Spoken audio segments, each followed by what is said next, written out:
Hello, I'm almost here. Hi, Greg Johnson. Hi, Tony. Hi, Aethel Wolf. It's been a while. How you all doing? I'll be here soon. I'll be here soon. Don't worry about it.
Hello! Hi, Anthony. Hi, Lone42. Sorry, oh my gosh, my throat's dying.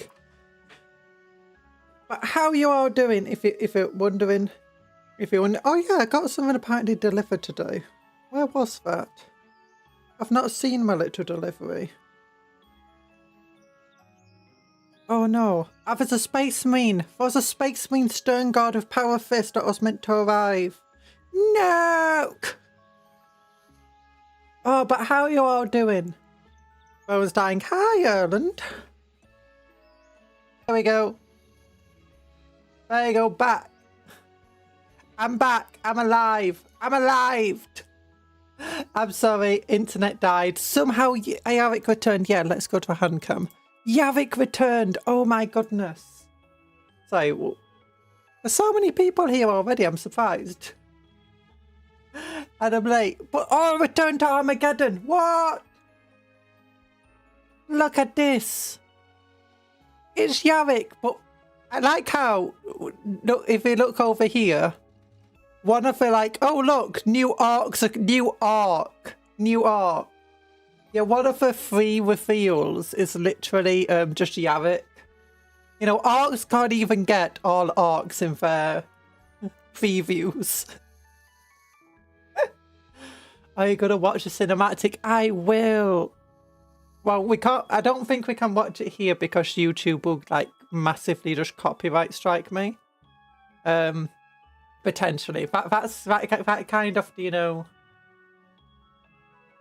Just go to the Warhammer website if you want to. I've not watched the cinematic yet. Not had a chance. Nope, just Yavik. I know. It's like. I mean, to be honest, for ARC people have been happy. Have you seen for Reddit they've been celebrating? Oh no, my fingies. My fingies. Oh, the model looks so good though. I like how they compared it to the old models.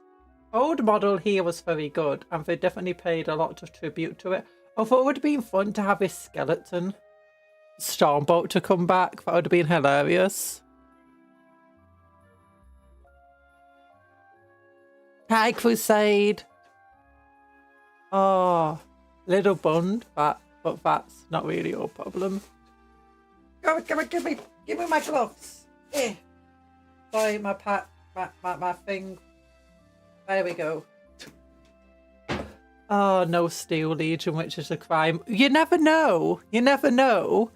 But there has been all sorts of things suggesting that it might be Guardsmen and Orcs in the new starter set. We could get Steel Legion versus Orcs in the new starter set. Deal for 11th edition. I thought it would be Catachan, and it still could be.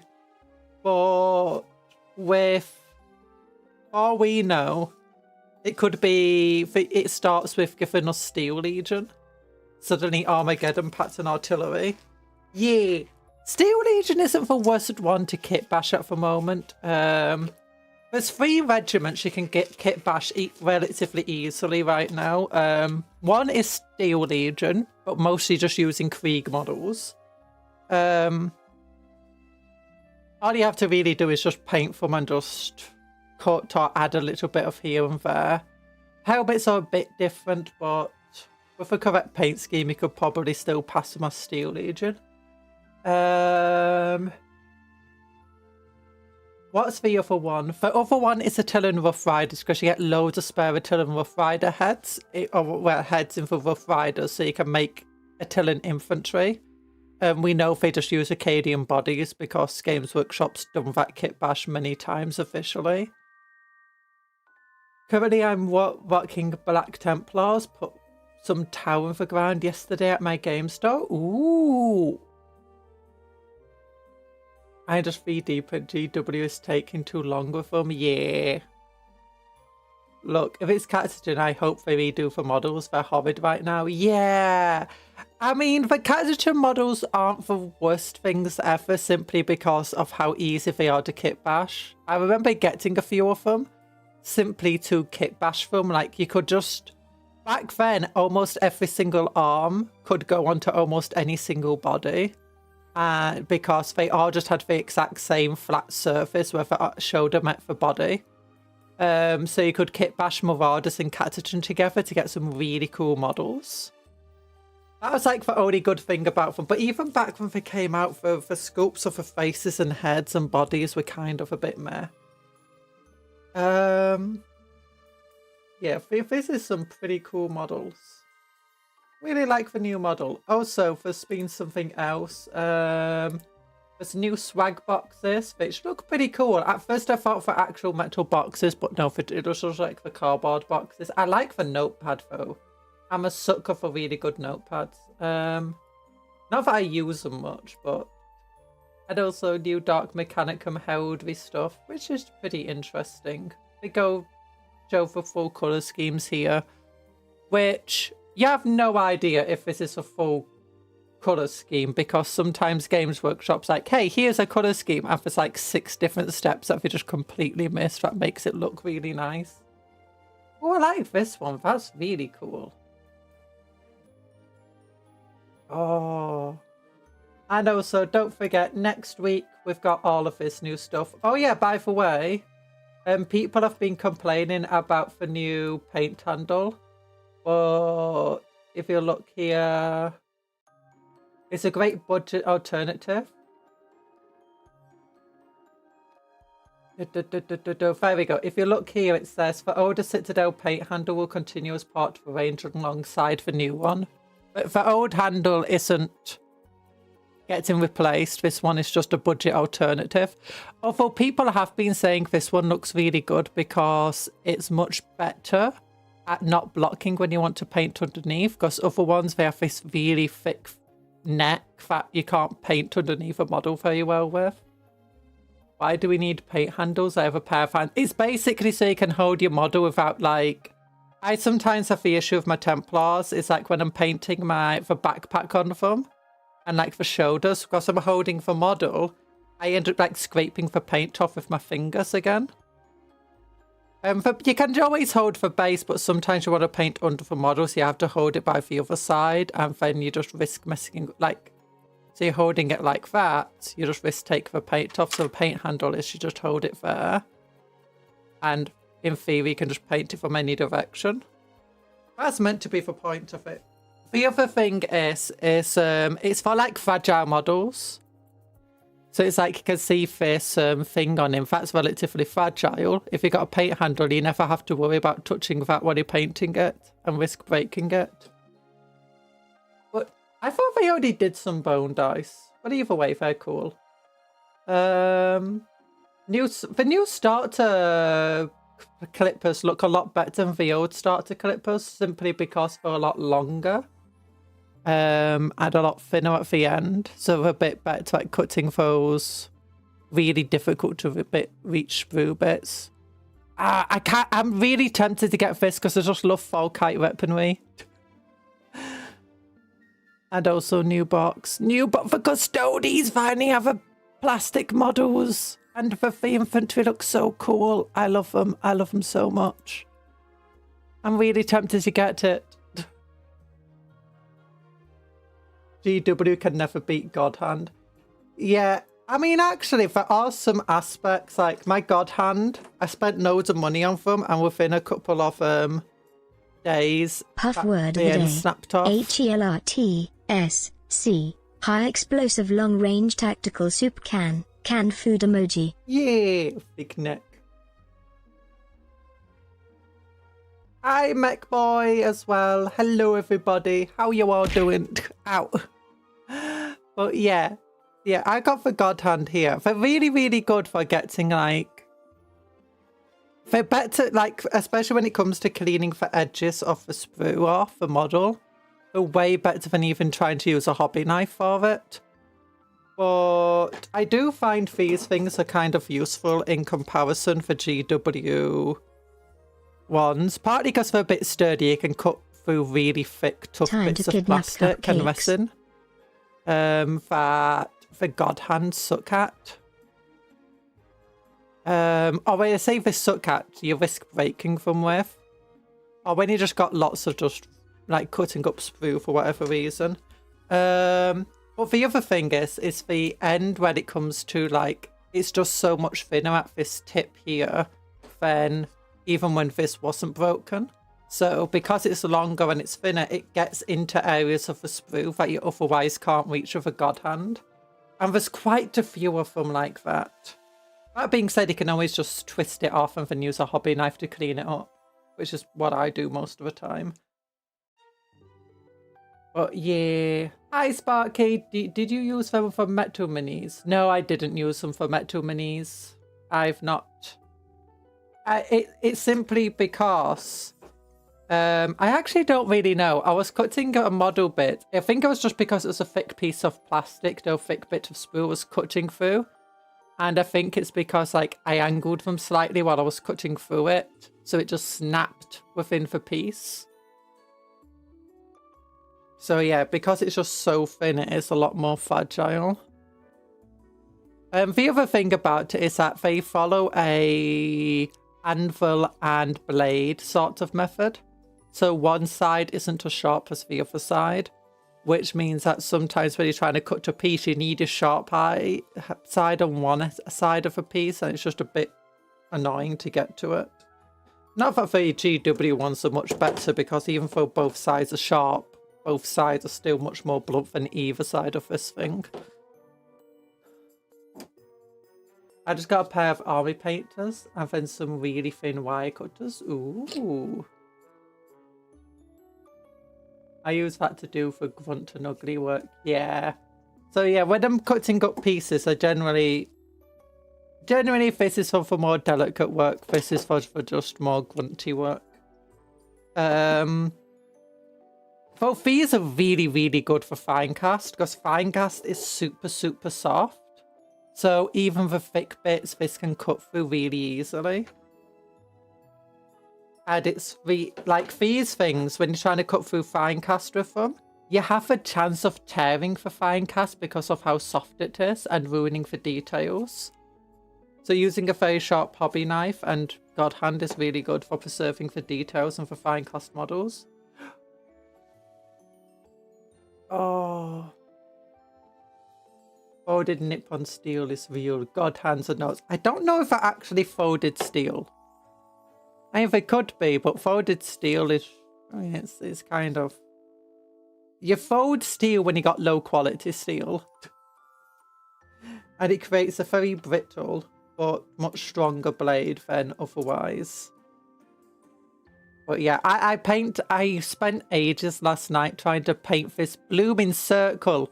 Like, I thought trying to paint, these things were difficult. No, this circle. If you've never tried painting an iron hand circle before, this is insane. In the end, I just took a Sharpie to it. And just tried doing it with a Sharpie. You can't really tell because of how the light works with this camera. But unfortunately, it is a bit lumpy. I don't really like using this acrylic ink very often on models. But yeah, you can actually see how it's a bit lumpy. Especially on the ring, because I had so many layers of where I got a bit of black on a bit too far over, so I had to go over with white, went a bit too far over that, had to go back over with my black. It's like, oh, just became too many layers on top of one another. And you know how GW white always goes chalky, which I don't mind too much, like, because I'm going for a kind of dirty and grimy sort of colour scheme anyway, so that streaky, lumpy white isn't too bad. But it's just right next to the yellow. Oh yeah, on top of this, when you're going for more grey, like I generally go with more grey for the white here because it's easier to work with than white. I get next to black, it looks fine.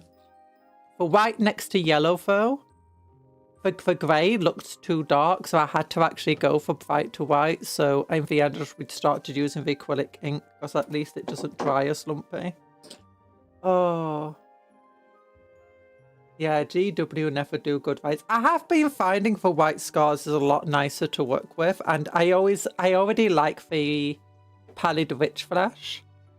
I think the whites that GW do are fine when you're not trying to use them for, you know, just a nice, neat, soft white texture.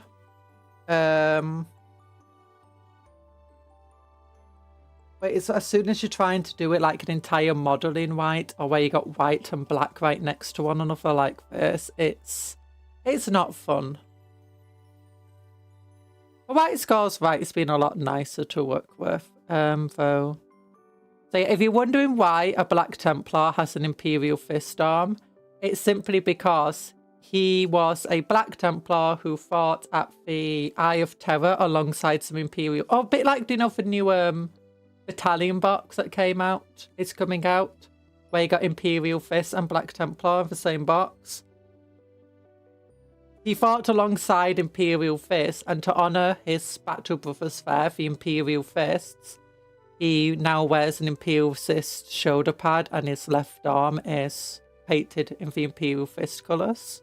Just to honour his battle brothers that fell in for battle, and some of those are possibly still alive. So yeah. I like how the yellow turned out though. I know that we went a bit too thick by accident on it, but it turned out very nice. If you're wondering what the yellow is, it's basically just Avaland, Avaland Sunset with Iron George yellow over it, and then we do the edges with Dawn yellow. And it went really, really nicely. Although I did start using a base of iodine yellow first. So yeah.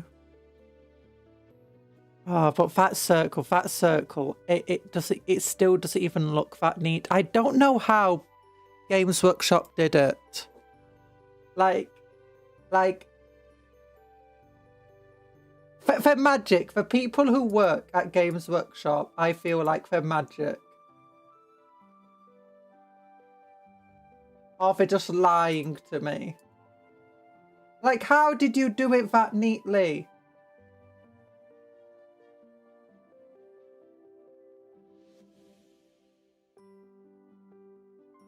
Like, it's super neat. The other thing I've been struggling with is the head. Like, if you... Don't know if you can tell very well, but they've got these eyes, they're painted here. But you can see they've got the eyelid underneath the eye, and that's really thick and sticks out further than the eye, and I've just not been able to get that into there. I think I need to do that thing where you take a synthetic brush and you put hair gel on it to give it a really nice firm point. Because every time I try using my current brush, it just bends and I get the paint everywhere. I've got a guy at my local paints old style heavy metal. I do sometimes paint like that. I kind of use a mixture of the heavy metal and some of the other ways. Because I did learn originally painting the heavy metal style. Oh, yeah, if you're wondering how I did for blonde hair, it's literally just skeleton hard contrast over the Mechanica standard grey with the Praxi white dry brushed on it. But that gave me a really dark grey spot up there, so I went with some Gulliman. Was it Gulliman Flesh I used over? I think it might have been actually. Then Agrax Earthshade. Slight, very, very light dry brush of Dawn Yellow, then Skeleton Hard again. I think I might want to go over it, but can we get...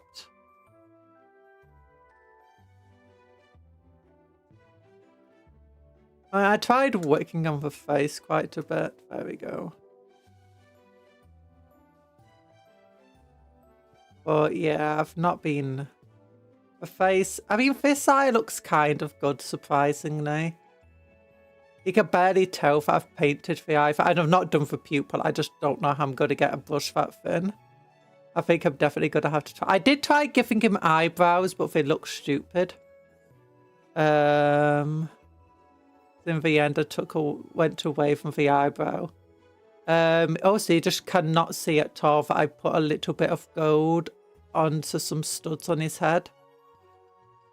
You can't even see that the studs are there. Actually, from that angle, you can just about see a stud on his forehead. And there's a little bit of gold there. You can see where I've been trying to get his eye done. I think I'm definitely going to have to try that method of putting some hair gel on a synthetic brush to give it a really firm point. Because every time I've been... Because I'm using soft, real hair brushes. They bend every single time I'm trying to put a bit of paint on it.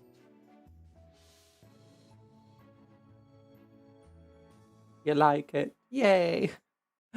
Thank you, Bleach. Hello, Dr. Smilex. How you all do? How you doing? How are you doing? I'm doing well. So anyway, if you want to know the paint scheme we're going for, it's this. These are from the, is it the 5th detachment? They're from the mobile detachment of my crusade. So they have a purple shoulder pad to represent the detachment. And for the 2nd Crusader squad in the detachment. So they have a yellow, not a yellow, a white knee pad. Yeah, although this guy doesn't have a knee pad, so he just has an entire, of that part of his leg painted white. Yeah, that's how my crusade does stuff. They also, I don't really like the red and black Templars usually, so I'm going for more of a blue one for weaponry. Yeah. This is your colour scheme, and this is the leader of this squad, who is the chaplain. Yeah. Not chaplain, why did I say chaplain? I keep calling him a chaplain because I see the skull part of his head. No, it's a... Oh, Castellan. A Castellan. Yeah.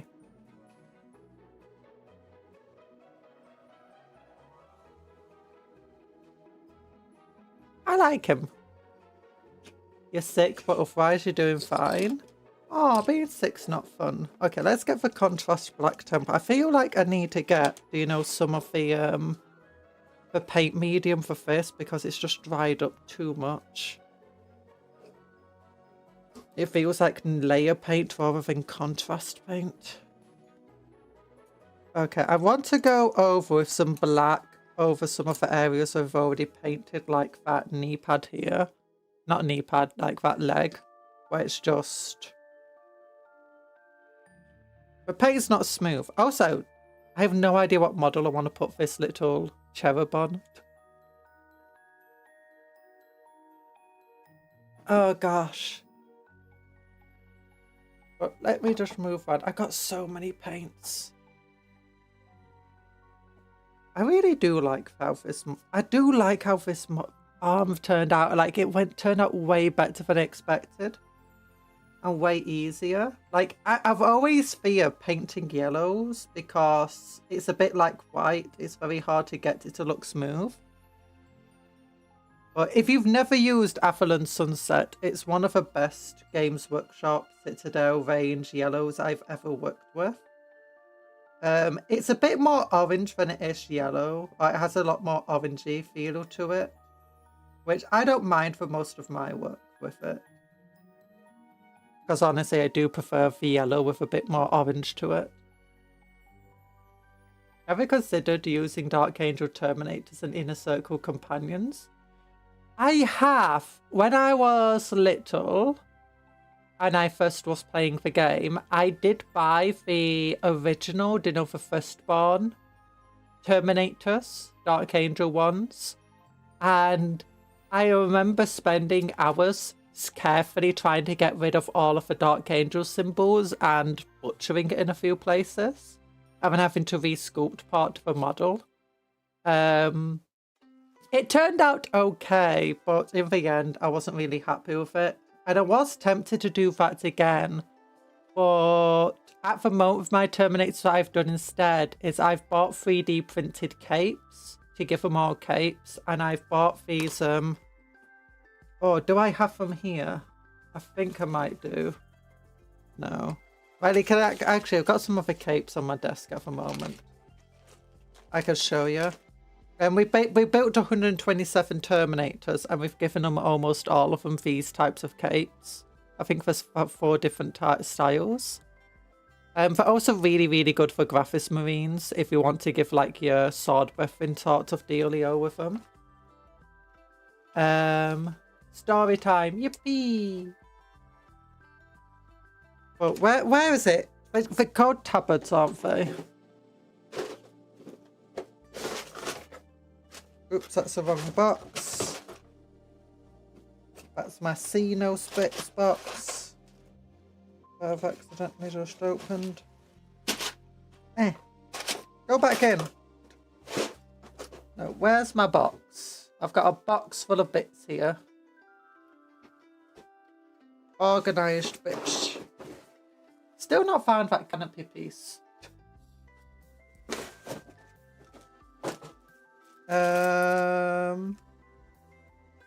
No, they're just normal capes. Tabard.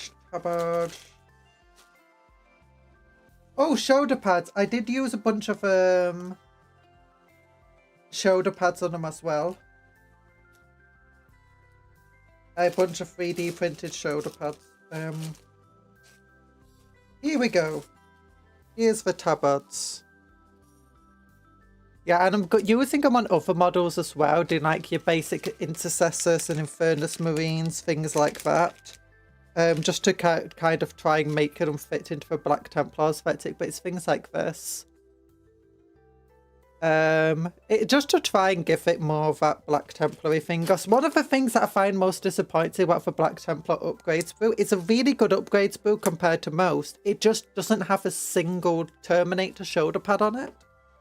And there's no shoulder pads that fit Terminators. Let me get a Terminator, I can show you them. There we go. Here we go.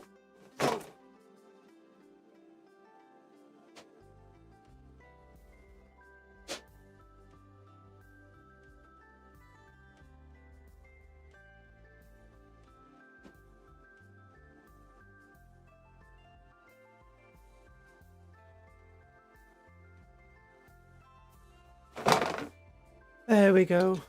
Yeah. Originally, I did use a Graphis shoulder pads of the Terminators, but since then I've reclaimed them.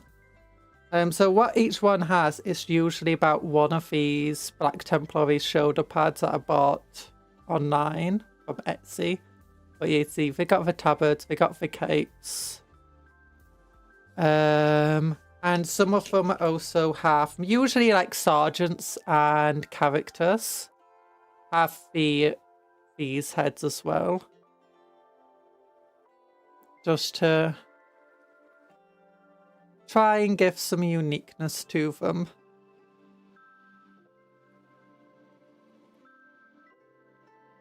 Honestly, I should have just bought a bunch of, you know, the Grey Knight Terminator heads and the Dark Angel Terminator heads if they were people selling them as spare bits.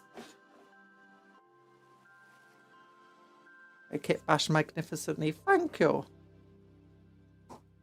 I honestly, it's less kit bashing and more just buying customs pieces. So, like, kit bashing is just finding pieces like doing it from other kits. It does feel a bit cheating buying custom pieces, but it's going to be way more expensive if I just bought specific bits of other kits. Because I'm not a big Dark Angels fan. I don't really want to make a Dark Angels army. The new stories with Lionel Johnson, though, do kind of make me be like, oh, Dark Angels are a bit cooler than I thought initially.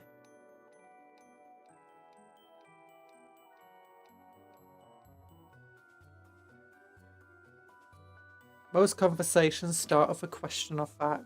I wouldn't be surprised. Okay, let's move this camera a little bit so I'm not going to get my face on the screen. GW isn't helping though. I like how some of the kits that they've released recently, especially like the kill teams, are definitely focused a lot more on giving you kit bash potential. But it's not just what's it called? Kill teams. Like the new Eldar Corsairs, the flying ones. They have just a bunch of random weapon options that, you know, don't have any actual use of the models. They just exist there to kit bash with, and you can easily put them onto any other Eldar model, pretty much. So I do like that they've given you plenty of spare heads and stuff to be able to work with. So they are giving you more kit bashing stuff with the new recent models. More spare bits. And it doesn't excuse the fact that a bunch of the more recent ARC models absolutely suck though for kit bashing potential. Tank busters are fine, and so are the commandos. Everyone else a lot less so. Dark Angels just seem... I think Dark Angels have a lot of interest as well. Like, you got the entire, you know, the Unforgiven or whatever they're called. The, like, half a chapter turning traitor and them still hunting them, but half of those that turn traitor aren't even traitors. I do like that. That is a very interesting bit of lore. We put a few extra bits for chaos on with the Maelstrom Battle Force as well. Ooh, that's nice. That's very nice. I do like how the new upgrades boos as well do have like some extra weaponry with them. Like you've got in the Iron Warriors one, you've got the big old hammer and the, oh, what do you call it? The Power Fist. And with the, I can't remember what ones were with the Red Corsair upgrades boo. The OK ones are still hunted, but with that line coming back, he forgave them. As far as I'm aware, I was reading one thing for the Dark Angels, and some of the Dark Angels were still hunting the, you know, for Unforgiven or whatever they're called. I forgot what they're called. Is it the Unforgiven? I don't know, for Forsaken. Well, either way, they were still hunting them, even if they weren't chaotic, and weren't very happy about the idea of them being forgiven, which I do like. I like it when you got lore like that, where you got two contradicting or contrasting pieces of lore for the same chapter, which just shows like this big diverging from, which is one of the things I like about Templar, in which you look at Templar lore and then you look at like any of the named characters, and you find that half of them, like especially the nicer ones, don't really fall into the stereotype of what a Black Templar is, like Grimalders and Hellbrecht and stuff. Being, you know, relatively understanding and, you know, almost good-hearted people. Which just goes against like half of the ideas of what Black Templar are meant to be. My Black Templar are definitely on the kinder side of Black Templar, at least for Marshallus. Some of those underneath him don't really agree with this entire idea of humans aren't mutants. Otherwise, the Emperor would have never let them in the Imperial Army.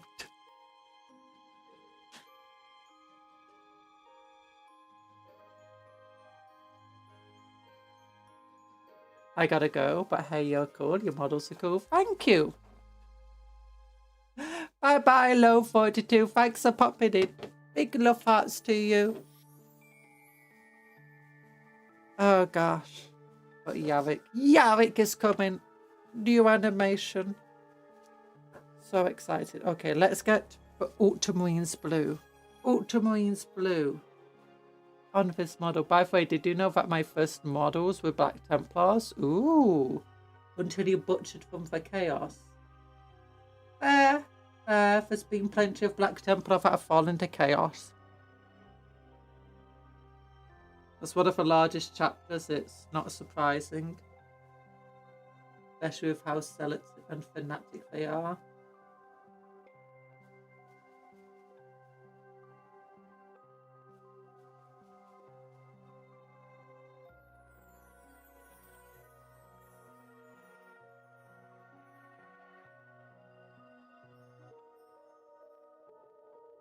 Yeah, my Black Templars are not the crazy type. Oh, some of them are. Some of them aren't. They're still zealots. They're still whatever. But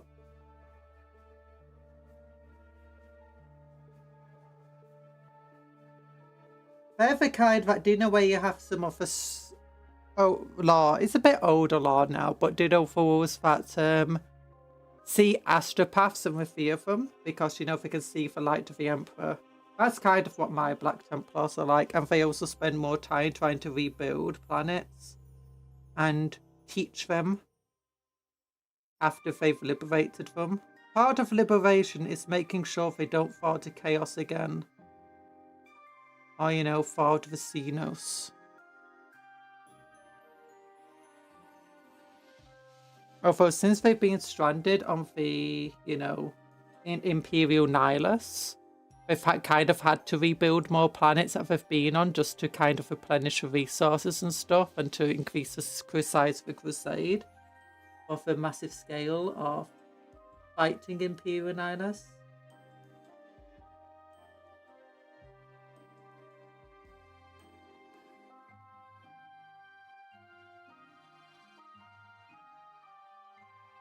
My Black Templars are just a bunch of screaming zealots. Yeah, a lot of my Templars are like that, and we don't necessarily see to eye with a Marshal.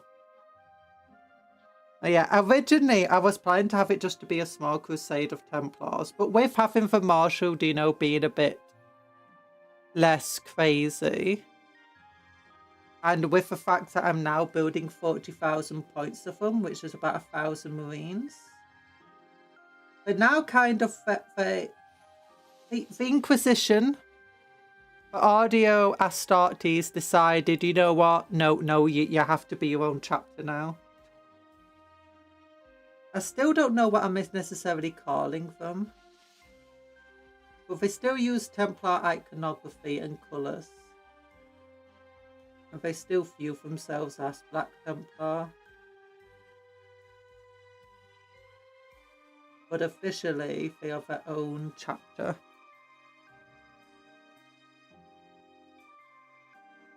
Yeah. I mean, they're also still screaming zealots.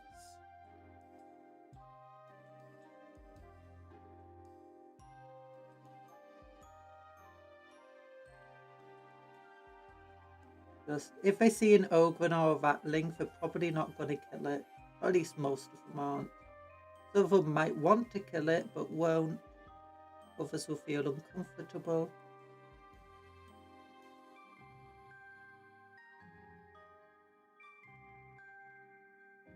There we go. Yeah, blue gun. Yeah, all, the yellow here and here is going to be gold eventually. I have 2,000 Black Templars currently. About 1,500 if it's painted. I've got... How many have I actually built at the moment? Oh no, maybe 20,000 points of it. How many is actually painted? Probably not 1,000. I've got one squad of 20 guys who are painted. A chaplain who is painted. Ravis captain, who is the marshal, who's painted. 3 aggressors, a dreadnought, and 5 stern guard. One of my sword brethren, and 5 shooty McShooty intercessors. Yeah. It's not very well done at the moment. Okay, let's get some Luxian purple on that shoulder pad.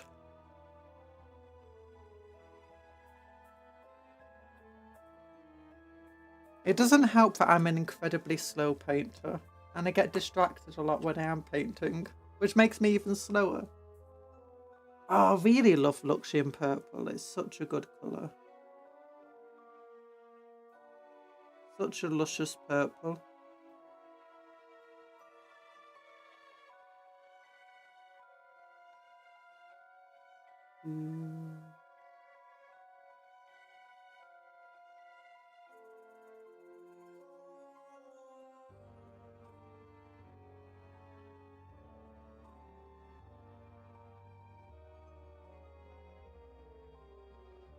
I think it's equivalent to about Ceres purple. Cupcake 1,000 warp talons be upon your Templars. 1,000 warp talons. They wouldn't stand a chance for warp talons.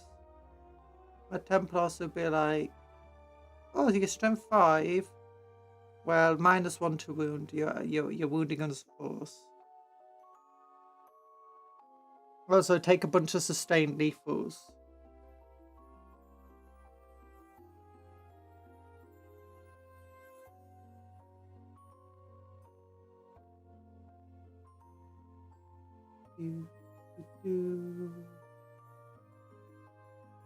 Trying to fight Templars in melee. Twin Lance comes on. No, not Twin Lance. Don't fight me in melee, Twin Lance. Don't shoot me when I'm trying to punch you. Is it me or is the camera a bit weird at the moment? Like, quality feels a bit...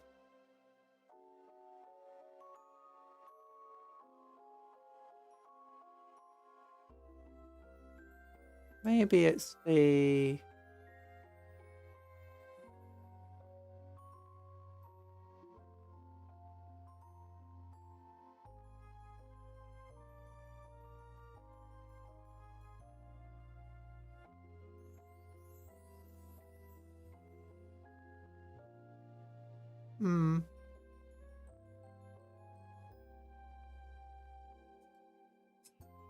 There we go. What do I want to do now? Okay, we've got to get Skeleton Horde on these 2 things here. Oh, I need to get Crestaris Night Flesh on that. There we go.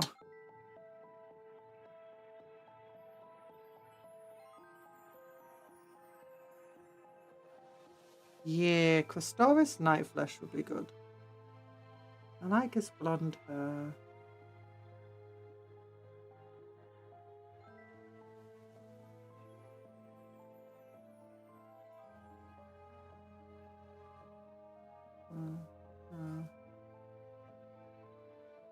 What did I do for black here? I didn't do that very well, did I? Oh no, maybe I did. I did. Nope, nope, nope. Needs a little bit there.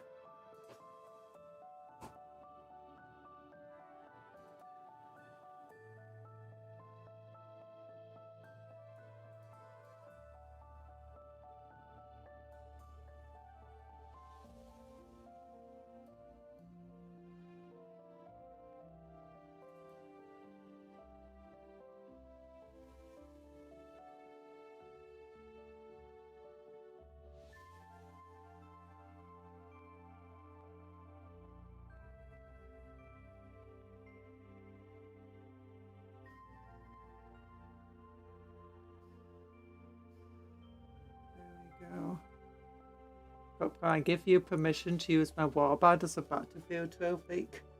Thank you, but I don't really... I'm using my own models as battlefield trophies.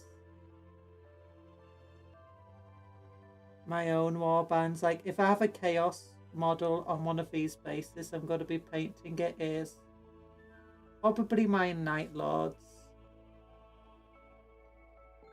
Because I got my own little story and lore for my different factions and how they're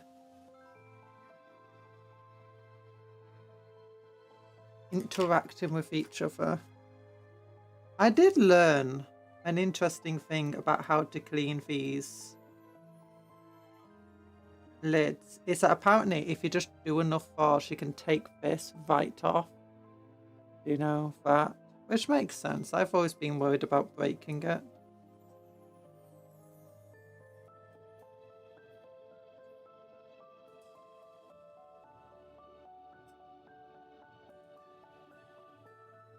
And then you can just flip the rubbery bit inside out. But equally this works.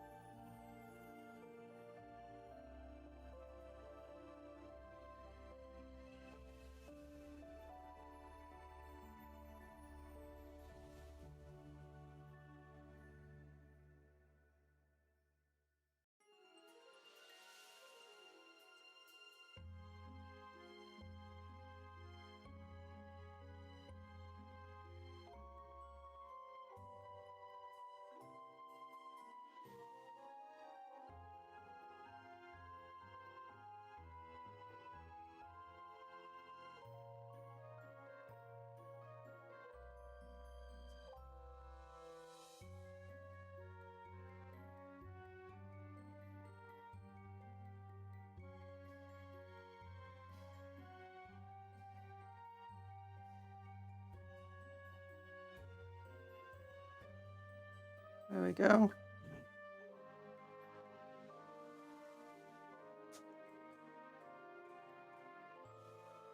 Oh, and there we go. That closes now. Not. Oh no. Oh no.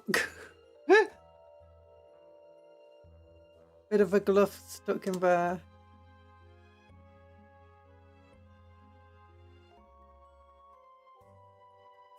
So looks like nobody has slain my warband units. Maybe if I want to put any Alpha Legion on my basis, I'll use your little warband.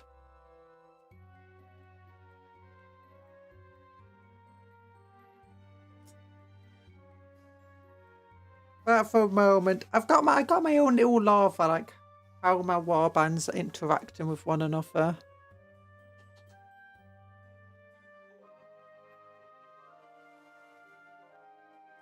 Trying to make rice with chicken and vegetables. No! I mean, actually, no, that's fine. That's fine. There's no cupcakes involved. Yay! Remember, cupcakes are friends and not food. And Blair Boris seems to remember today.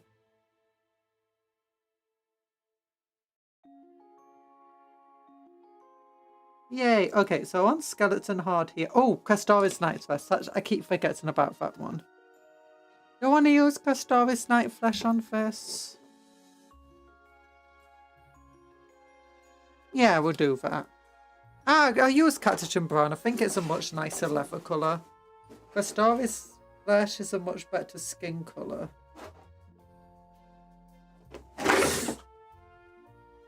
Oh no, I just dropped my paints everywhere. A box of paints. But none of them open, so that's fine.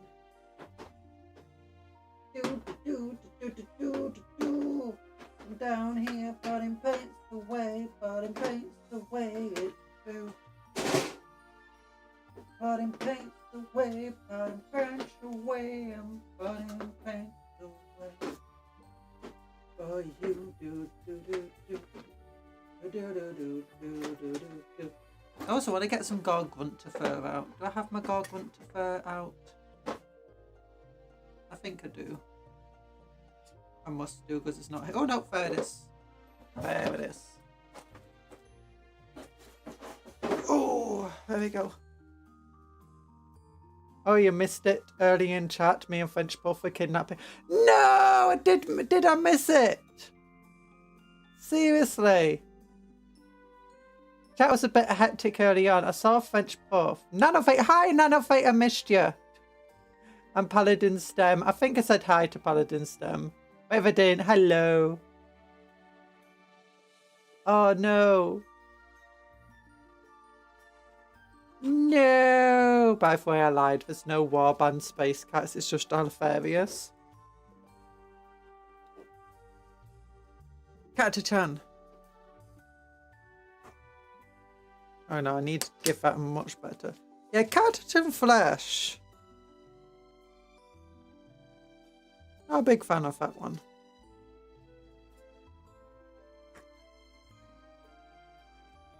Needs more warmth to it.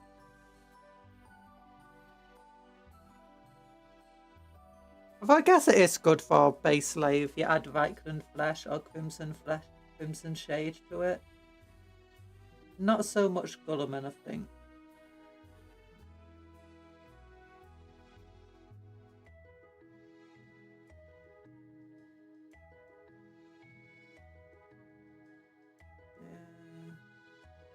Yeah. Maybe. Nah, it definitely feels more leathery. More dead flesh colour.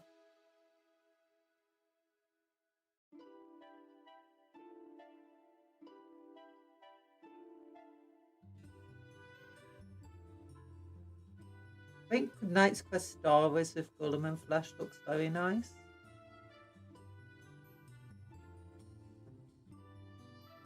Okay, then I want to put Grunter Fur contrast over that. Is Warhammer 40k overpriced or is it fair? Some stuff I'd say is overpriced, some of it I'd say is fair. The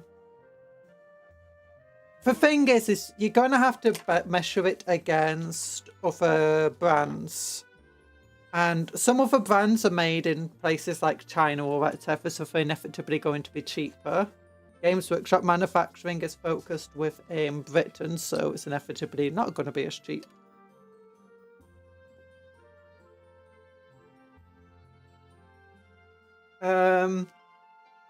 You get a lot of spare bits with Warhammer, which a lot of other games don't give you spare bits.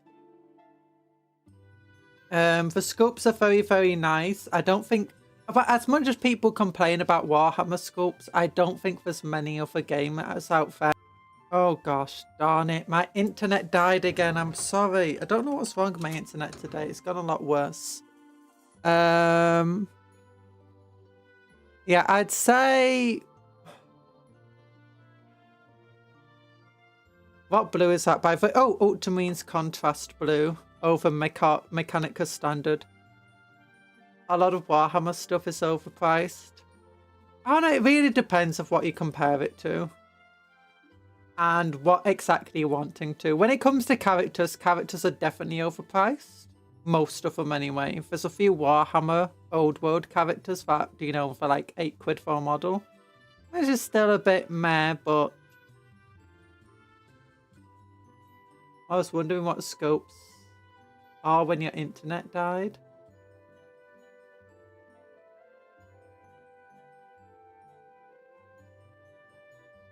Yeah, there's a lot of Warhammer that is. Like Titus's new unit, I'd say is overpriced, but at the same time, one of the reasons characters are overpriced is because they cost just as much to make and design. It requires less plastic in the end, but I think they're overpriced simply because there's not enough customizability of characters, especially non-named characters. Some of the characters are great, but a lot of them aren't. You get like enough pieces to make one model and you got like 2 or 3 spare bits and it's like a £27 model. It's like, that's just... Like, I understand that they have to sell characters at a higher price because you buy less of them and they still cost thousands upon thousands to make and design and stuff like that. So inevitably they do have a steeper markup so they can recoup the money on them. But yeah. But they could at least make the character kits have way more spare parts and customizability to them. There are some characters that are good, but most of them aren't. At least in my experience.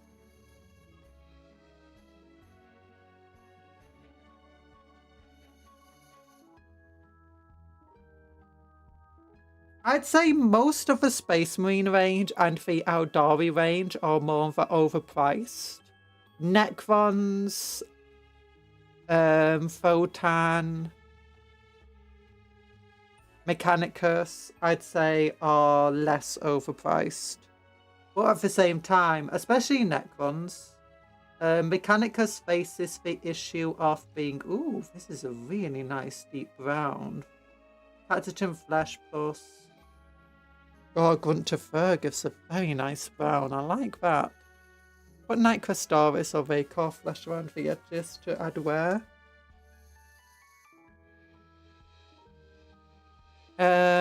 Some Arc models I'd say are really well priced. Others I'd say are expensive for what they are.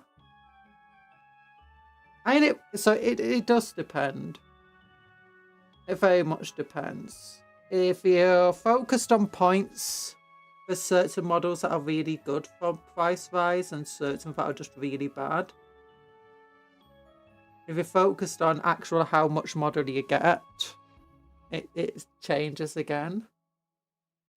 Do you know if that fist was actually Alfarius disguised as a power fist? Yes.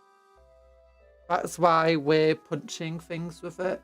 You know, so Alfarius just gets punched in the face. If it was a normal power fist, we'd just keep it as a relic and be like, oh, we can't touch this.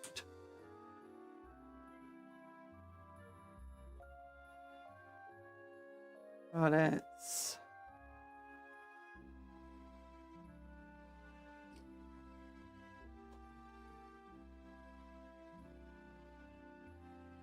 But if you compare it to Lego, I'd say Warhammer is very reasonably priced compared to Lego.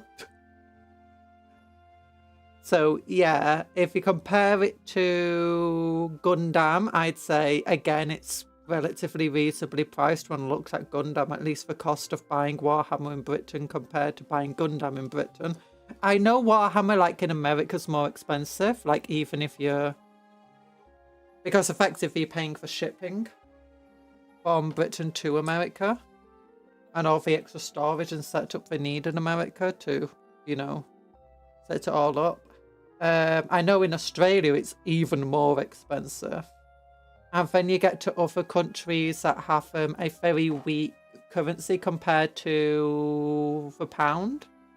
And it's extraordinarily expensive.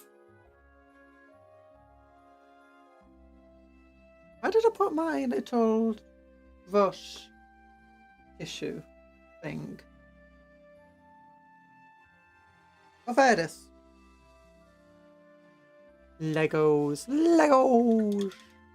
I usually compare it to Maniac Games line stuff since KOW is equivalent to Total War and Warpath is equivalent to 40k. There's a couple of things I've looked at. But I've been like, you got War Games Atlantic's models that I was comparing it to.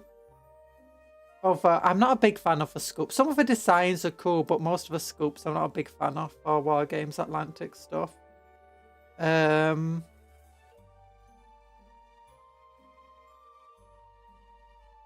seen Spellcrow and other things. I mean, there's certain companies that are cheap, but certain companies that are just as expensive, certain that are more expensive. I mean, ultimately, when it comes to Warhammer, it's gotten to such a level that they, especially when you look at 40k, and especially the popular factions of 40k, there's basically like a just popularity tax to it, in which they know they can sell more of them, and as a result, they put it at a steeper price. Now, there is arguably a reason for that, is because any sort of product where they think they will sell more of it, they will inevitably make more of it. like before they sell anything, before they know they can sell anything, they'll make a lot more of it to meet a predicted demand. And there's always a risk, and this has almost killed Games Workshop in the past, or at least it's hurt them financially, in which they've overestimated how popular a product will be, and they've produced way too much, and that causes compounding issues. Or if you produce too much, it goes into storage. You don't sell as much, meaning it stays in storage. You do not have an infinite amount of storage space, and now it's taken up storage space that you can't use anymore for other new kits and models that you might want to sell more of and can probably sell more of. And that means that you're now going to have to try finding a new storage solution for that or for your new models, which adds on a whole load of expenses, and it becomes a very quick compounding issue, especially on something like miniatures, which oh yeah, the other thing is because Games Workshop is so big now, it pays its staff a lot more, especially its design studio staff, than it used to. Like back when Warhammer was relatively cheap, those design studio staff were like on 30 grand a year. They were not being paid very well. They were being paid a livable wage. Now, though, they're being paid very well because they purposely want to keep these extremely skilled staff on their, well, in their company. They don't want them going to other companies, so they pay them well to stop them going to other companies. They're also training up more staff, and they've got much more ranges going on, so that adds in lots of costs that then go into a product. And it becomes very... And you generally see that any sort of thing where it starts becoming more popular, you're going to see costs increasing. Not just because, oh, we can sell it at a steeper price because it's popular, but they need to meet demand. So that means they need more storage space, they need more factories, they need more people doing the designs, they need more people doing painting, they need more people on social things, and all of this is costly. And often these are costs that you need to pay beforehand and can only recoup afterwards. And you want to recoup as quickly as possible, which is often why you see older models are cheaper, because those are ones that they don't need to recoup the cost on. So yeah, it gets very complicated. Hi, Greg Dungeon. Cupcake, would you rather get hooked in a hell brute to become a sir? Oh no, that's terrible. That's terrible.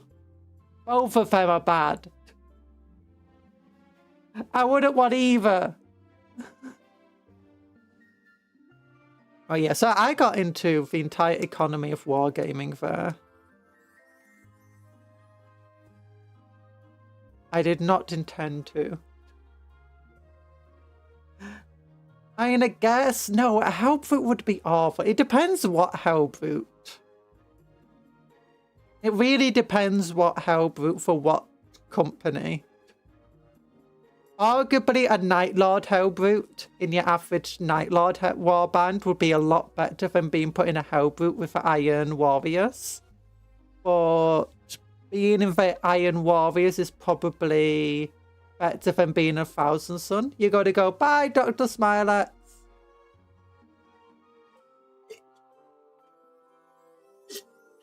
Yeah. Warhammer is definitely an economy of scale, and Games Workshop has gone through some things. Oh yeah, Iron Warrior Hellbrute is better than a Thousand Sun Hellbrute.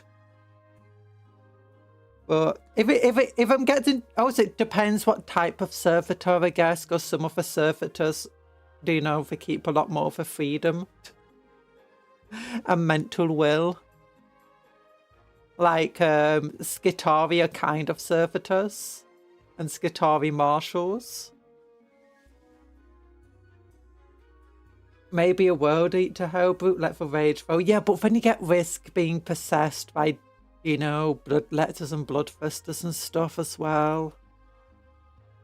But thanks for popping in, Dr. Smilex. Drink lots of cola. Maybe. Maybe. Golem and Flesh. Skeleton Horde. Where did I put my Skeleton Horde? I love my Skeleton Horde. Never used it to paint a skeleton.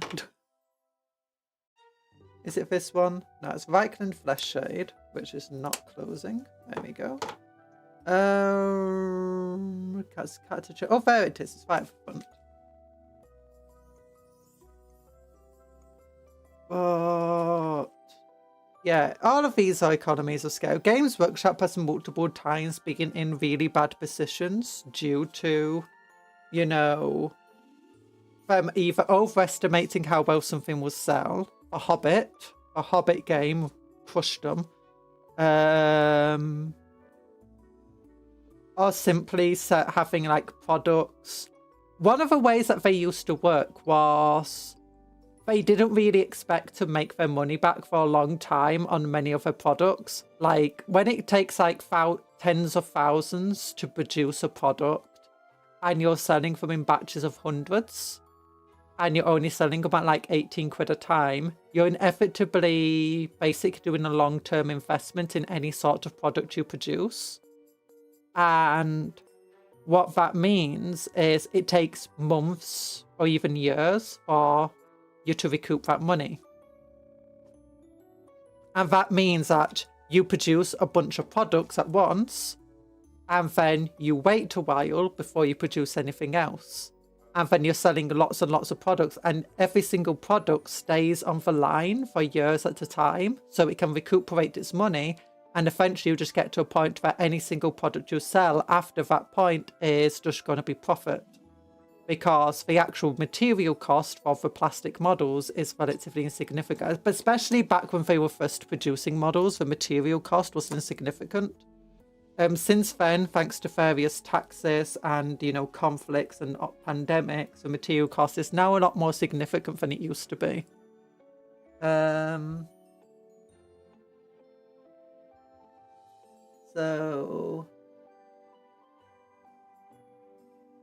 maybe I should put some Ushabti bone down first. Yeah, let's do some Ushabti bone. Or maybe Vaikar flesh.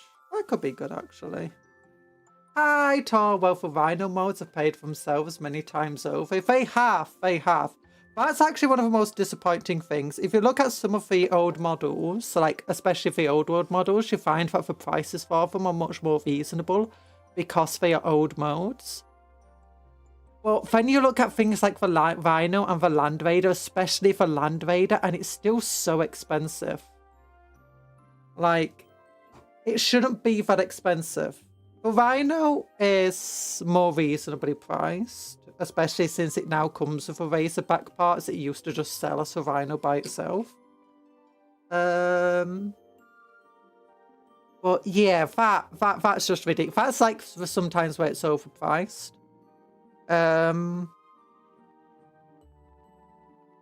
But economies of scale are weird. No, just a big fan of corn. Word bearer detected. But being possessed by a Cornite demon isn't honestly all that bad, especially if you already default. It depends. Like, there's a reason why the 8-bound are so important and impressive within the World Eaters, is that when a demon tries to possess you, it's trying to consume your soul. It doesn't matter what demon it is, it's effectively trying to consume and subsume you until the only thing left in your body is the demon, and it can rack and ravage the mortal plane as much as it wants to. Whereas if it's a normal demon, it can't stay within the physical plane that easily. It has to possess something to stay there for extended periods of time, and your soul is just in the way of it.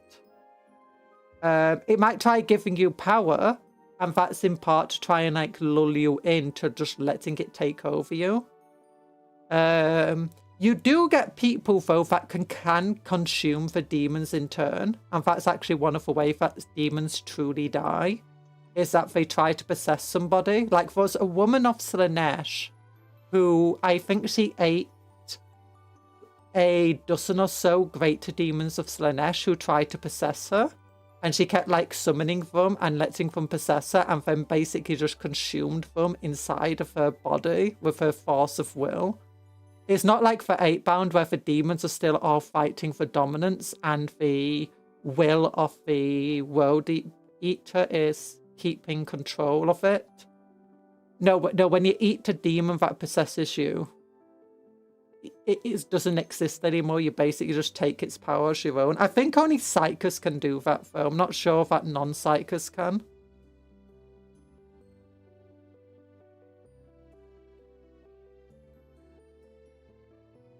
But yeah, let a demon possess you and then eat it. I think there's a few others that also do something like that. Do the Exorcists do something like that? The Exorcist chapter? They let themselves be possessed by a demon. No, that's they get possessed and then they get exorcised, isn't it? Which is different. That's basically expelling the demon from your body.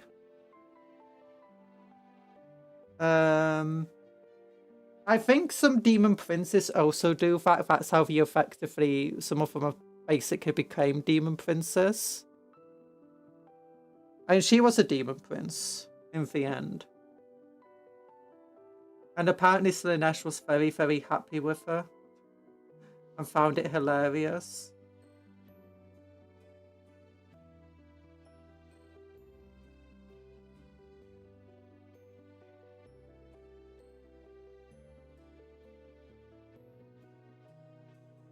Yeah. Which Chaos God represents taxes? Yeah, either Malal or Malal or the Emperor. The Emperor probably, considering the entire thing about tithes, I'd say the Emperor is a Chaos God of taxes. Don't let the Legion followers from the Fallout New Vegas hear that. Taxes. And the Legion is bad, but the NCR, they want to tax me.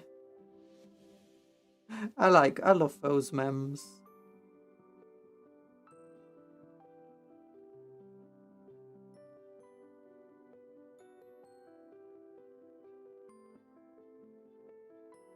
But yeah, economies are scale are weird.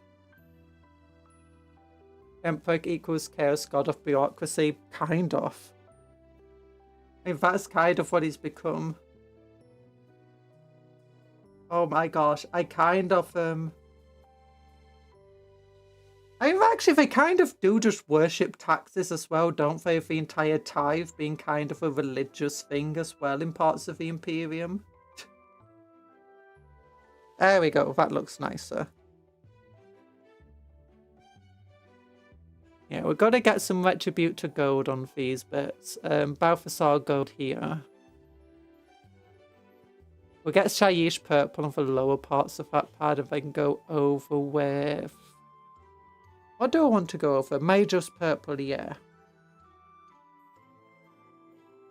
Oh, we do some Rakear flesh on first while I remember. Do you need an audio Malleus? No. Look. The Emperor is afraid of becoming a Chaos God. And that's what the Imperium's turning him into. Don't worry about it. Inquisitor Muffin, don't worry about the Inquisitor Muffin. No, we're sending them in! No one expects a cupcake Inquisition. Was making the Inquisitor tax collectors. Joe Blackheart was justified. I don't know who the Emperor sends. I'm not paying taxes. Look, Corbin Blackheart was justified until he turned into a crazy pirate.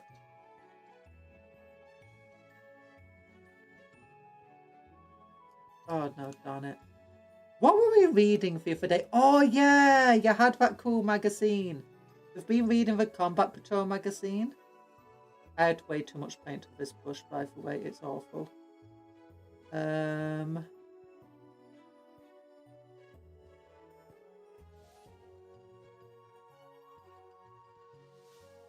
We're reading the Combat Patrol magazine, and that had a planet wasn't paying its taxes because effectively the brother of the king of the planet had rebelled and taken over the planet, and he refused to pay for taxes. So the Inquisition came in, kicked down the door of the, you know, the house arrested king and said, why aren't you paying taxes? It's like, well, I'm not in control of my planet. It's like, well, that doesn't sound like a me problem. That sounds like a you problem. And honestly, I don't care who's in control of this planet, but your brother hasn't paid for taxes. So someone's going to suffer. Do you know your son over there? Yeah. Well, he's going to take over now. Except we're going to first burn down your entire estate and whatever you have left. And then whatever you have left, your son is going to have to rise from the ashes and, you know, beat your brother. Otherwise, we're going to exterminate the planet next time we come here. It's like, what? I don't think he said exterminators, but that definitely felt like it was heavily implied. Or something similar would happen if they don't start paying the taxes soon. Either the brother decides to start paying taxes or the son takes over, starting from nothing and pays the taxes. Either way, they don't really care who does it.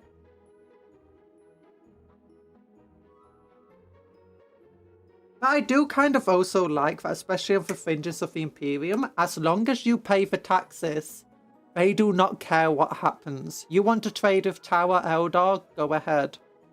You want... In fact, you can even just get special trade permission. Like rogue traders do that. They get special trade permission to trade with even Chaos sometimes.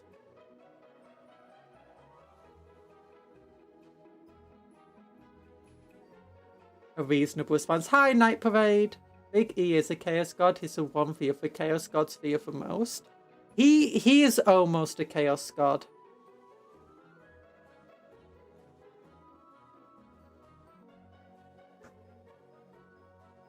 But yeah, I do like that. Like, there's been like that's half of the fun of rogue traders. It's also one of the reasons why Necromunda gets so crazy, because Necromunda continues to pay its taxes. As a result, the Lords of Necromunda can pretty much do whatever they like. The Krieg were also allowed to do whatever. Like, before the Krieg fell, like decided to stop paying taxes. The Krieg were a bustling trade hub, and they traded with the Eldari, we know that much. They had like massive towers of the Eldari left on the planet, and where they stayed when they were visiting. Necromunda also has that, but the Eldar haven't really been visiting much as of late with all the conflicts and stuff. But they had all sorts of stuff going on the planet, and they weren't really worshipping the Emperor and stuff, but no one really cared because, you know, they paid for taxes and tithes. Since then, though, well, then they decided to stop paying, and that's when they started the Civil War.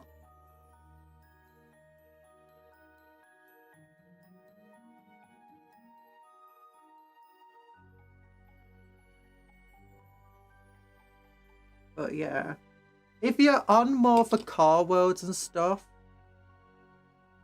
that you are more likely to get the Imperium's ire if you do stuff weird. But on the Rim, it is basically an unspoken and semi-spoken, you know, accepted that on the edges of the Imperium, it's not easy to always survive. And in parts where, like, you're boarding for Maelstrom or whatever.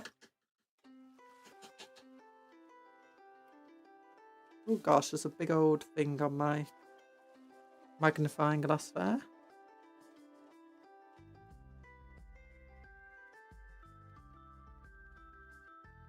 So...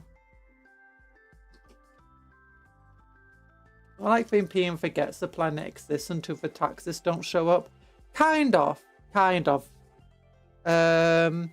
But yeah, you do find that, like, for rogue traders, the reason they're called rogue traders is because, you know, they have special permissions. They basically have the hall pass, the slip from the teacher saying that they're allowed to do stuff that, you know, normally isn't allowed.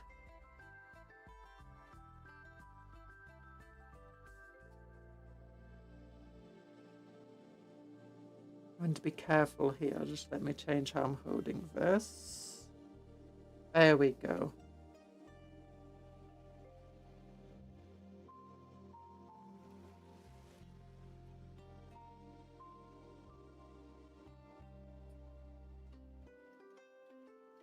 Yeah, it's like was a planet that the Tau took, and there's a big campaign over it, and it kind of leads on to the entire actually the Eye of Terror and Abaddon's 13th Crusade, because the planet was supplying a forge world. Well, the planet was considered important, and it's also at the edge of because it's supplying a forge world that was supplying, you know, the troops at the front line of the 13th Crusade and stuff.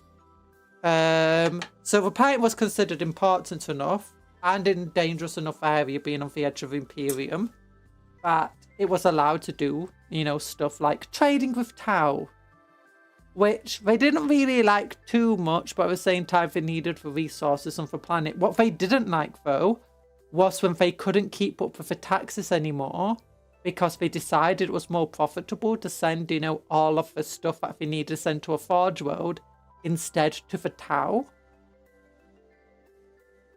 So they started getting upset, but they basically just gave them a slap on the wrist and said, stop doing that. And in response to it, they were basically like, no, we've got to join the Tau now. And that ended up resulting in an entire campaign over the planet. Was it called Tauros or something like that? But yeah, they had been trading for a while, and the Imperium was aware of the trading. But they just didn't care as long as they kept paying that tax, because the tax was more important than anything else. But the Tau ended up winning that campaign, and it was actually the first use of their modern fleet, like in mass. There was a rich planet called Rothathon that rebelled and stopped the tide while they were fighting the Imperial spotted a Tyranid fleet approaching, pulled out and left them to it. Didn't end well. Yeah.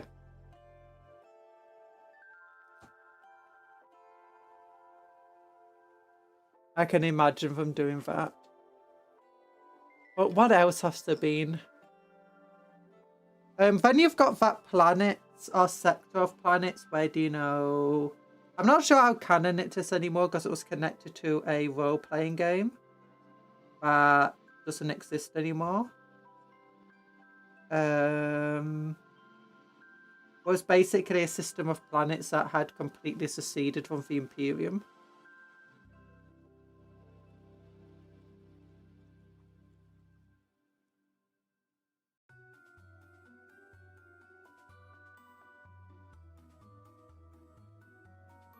There we go.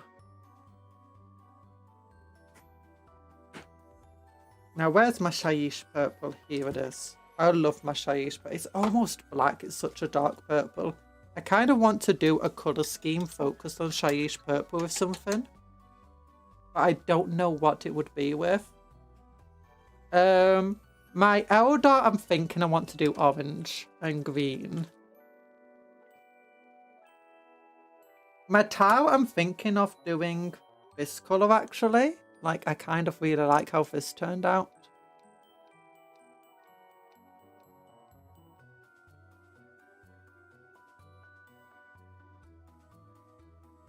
Yeah, it's very dark purple. Very nice.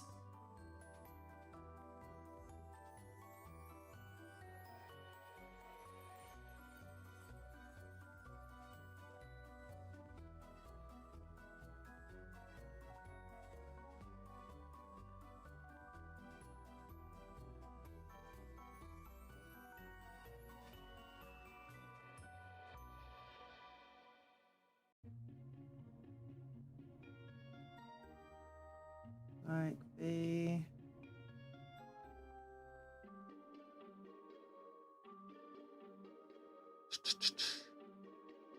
Yeah, no idea what I'll paint for using Shyish purple. Yeah, everything seems too dark on the screen for some reason.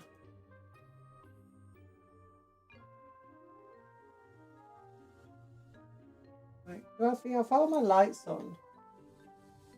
No, they're turned off. Maybe it's just because sometimes the camera does funky stuff.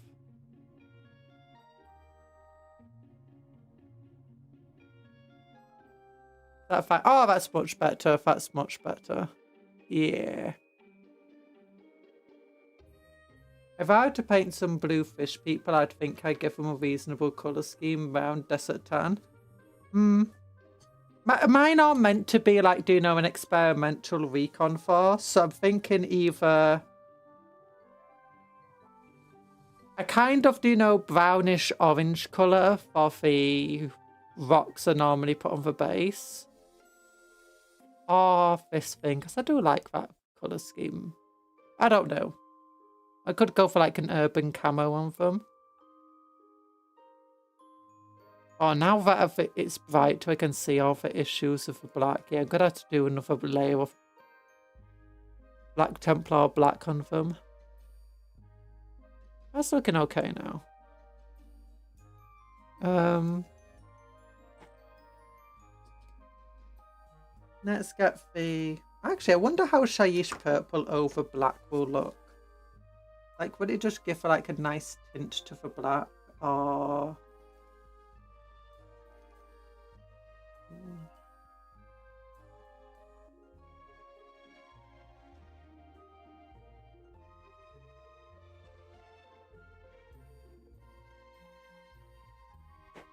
Oh, actually, I do know people like to go for more bluish colour to their Black Templar. What about Ultramarines blue?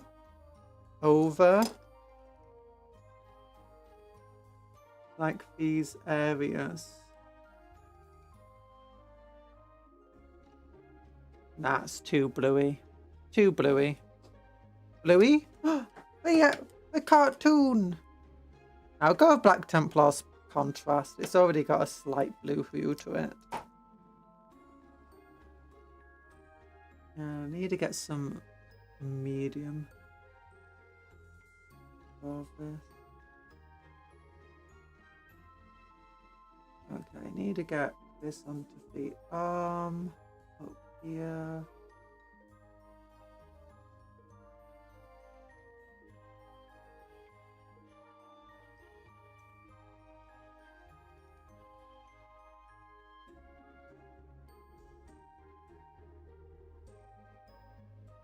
My neck ones, I want to go for a silver and blue colour scheme on them.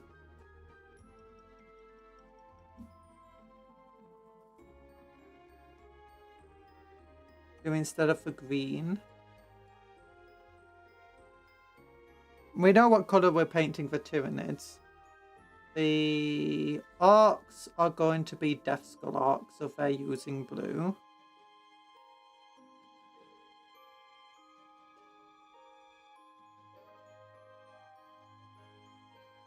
Oh, you want to go with a proper chrome for Grey Knights? Ooh. What colour metal do you think you'd use for that? Would you do non-metallic paints for it? Or would you go for proper metallic paints?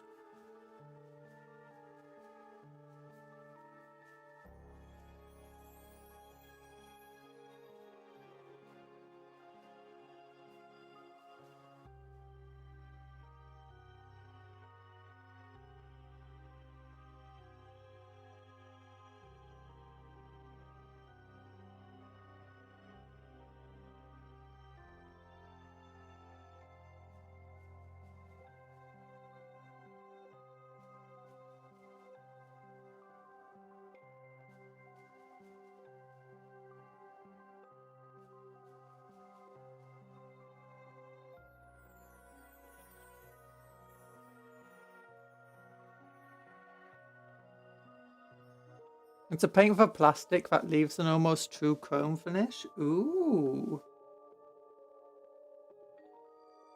I've seen a couple of paints that are kind of like that. Almost. Like for metal and stuff, or gold and bronze. But they're always a bit thick. A bit too thick.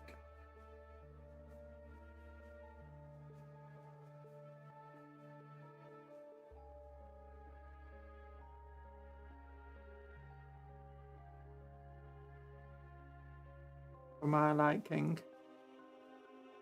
And they cover up like some of the model details. But they like spray paints, so.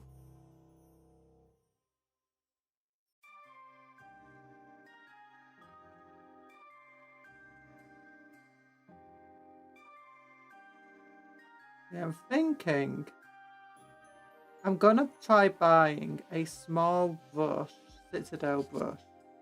I might try seeing if I can go out at some point. Get some hair gel and just try making one of those points. See if I can do something. Because one of the other things I struggle doing is script on like the purity seals and stuff. It always just goes on too thick. Some of those chrome paints are made Lexan RC car body, so should be good for G-Dubs plastic. I remember having an airbrush kit, so no brush marks for me. Nice.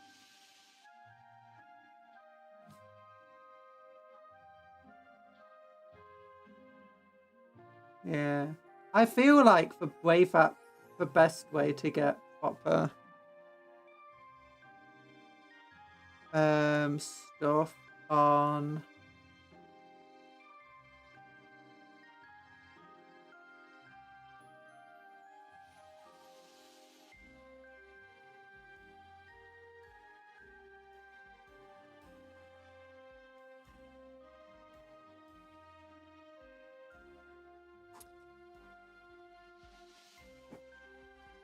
what is it? Yeah, get proper, do you know, smooth, clean white. Is to do airbrush of it. Because I know when we sprayed Wraithbone white, it looked relatively nice. I usually go out and get some kind of jank brushes from like Hobby Lobby for details. Have a good selection of surprisingly small brushes for like $1 to $2. Ooh. That's cool. I've got these double zero brushes and a zero Winsor Newton, but I found out that what the sable actually is, and it's not like horsehair. And now I want to change to synthetic brushes. Because I feel bad. Oh, that's a lot better done this time for a gradient I did here. I really struggled for a gradient on this one, so I ended up having to put some lighter Jean Steeler pink on it. The art coat also really did not go well with these bubbles. It just congealed around them. What do I want to do? Okay, we're actually doing pretty well today. Let's get the gold done, because I feel like I'm going to mess some stuff up here. Retributor, no, that's full white copper. Let's get for Balthasar gold and that's Stormhouse silver. There it is, Retributor armor right here. I have to do them in sub-assembly though, so I don't leave any errant brush marks. Oh. I found Windsor Newsant S7 have gone up a lot in price lately, so I'm looking at Raphael brushes instead, similar quality but better prices. I've been using the Series 7. They've been really good. It's just that it's actually sable, and that's the main issue I'm having with them.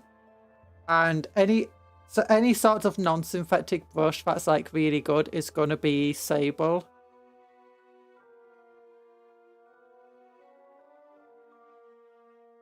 Yeah, it's a type of weasel found in Siberia and China. And it apparently is actually an endangered animal.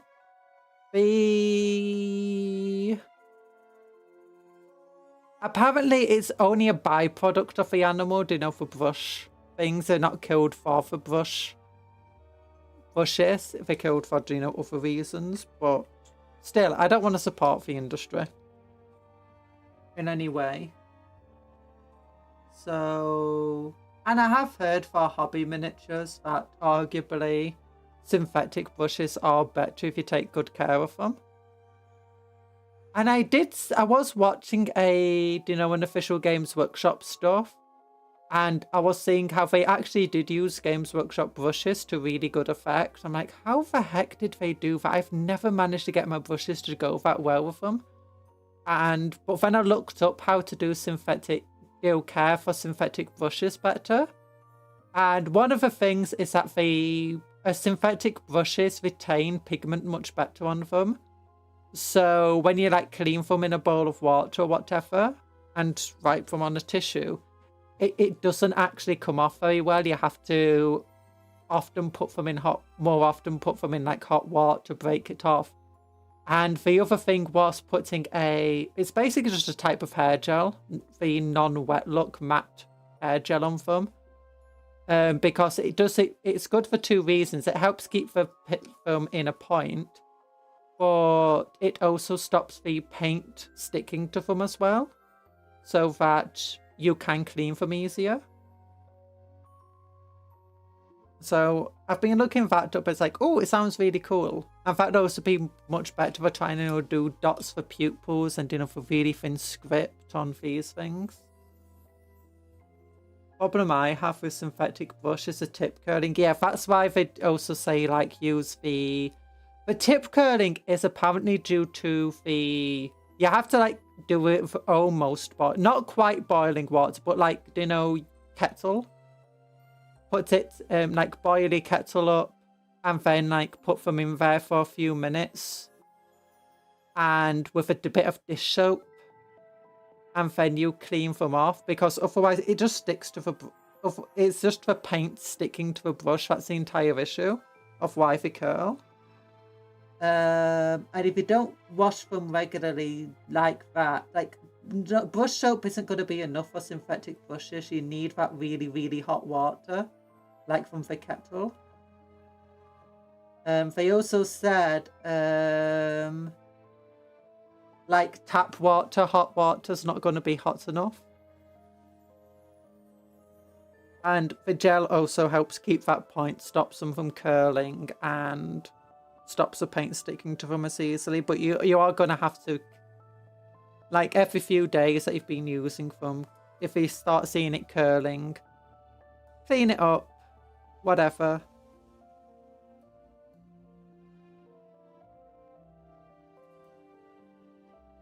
So yeah, I mean, I don't know how I've not done it myself. I'm going to try to. So next time I can, because I want to get that free book, that free Black Library book. So I'm going to try get into the shops at some point. So I'm going to try buying a brush when I do. I have an airbrush cleaner that soak my brushes in, and then I wash them with brush soap. Ooh.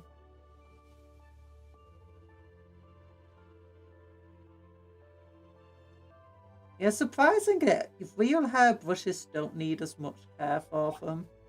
Like, I do care for these brushes to some extent, but I barely need to do anything really. And they still stay really good.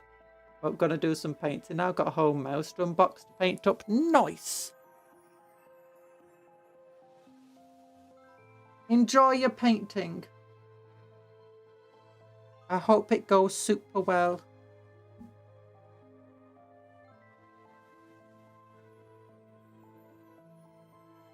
There you go. We'll paint this up. Yeah, sorry about repeating myself a little bit. I do that a lot. Oh gosh, there we go. Don't forget to like the stream before you go. I heard the like button made fun of a Maelstrom box. You should go and teach it a lesson. Punch it in the face. It said Imperial Fist suck.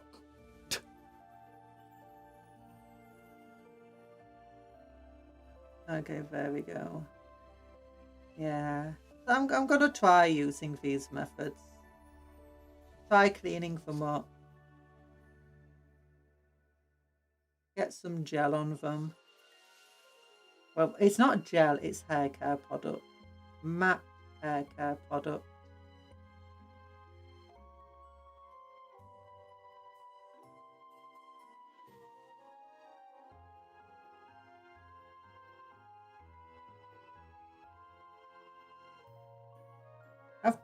a video on the Discord a few days ago about it. I saw. There we go. Yeah, that's not too bad.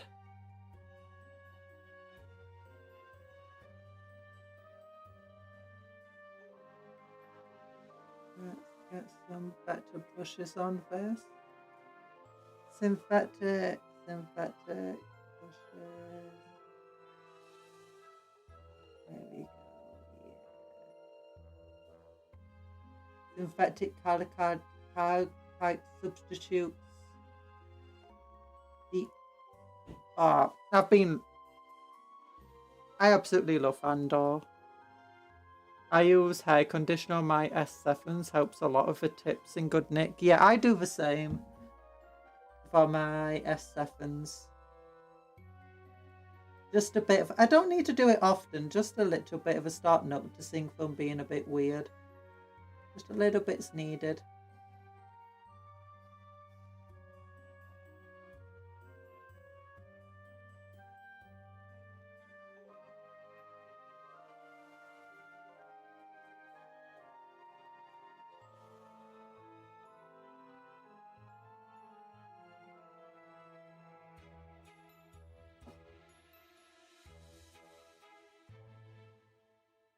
Doesn't work for my synthetic brushes, sadly.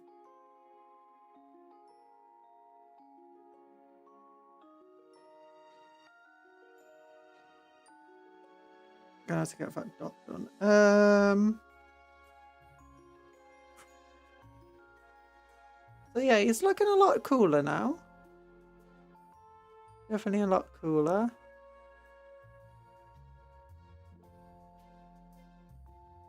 We'll get the treble zero onto the dots. Let's get some Balthasar gold though, which looks more like bronze, but that's why I use it. Because I like my bronze chains. For cheap metallic brushes, I shop for nail brushes used in hair salons. They don't last too long, but are so affordable. They can almost be regarded as disposable. Oh.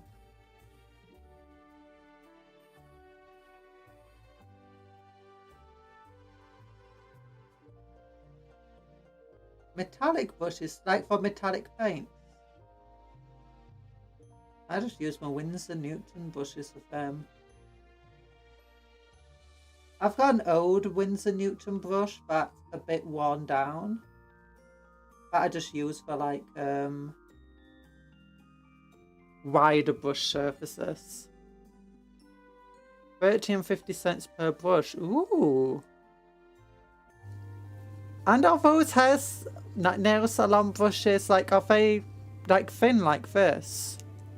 Because like every single nail brush I've ever used has been you know, something more like this.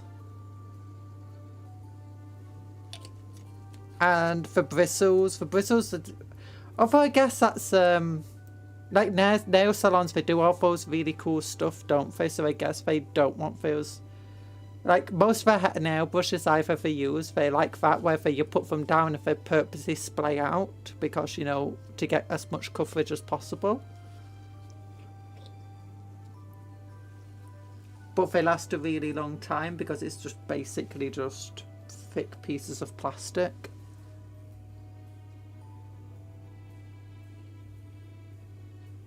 Not that I really do much nail brushing.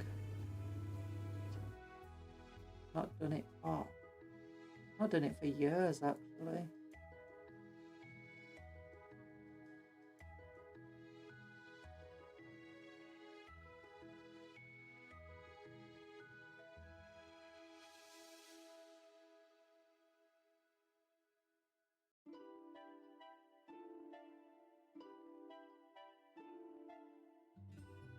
Proper nail salons do quite detailed work, yeah.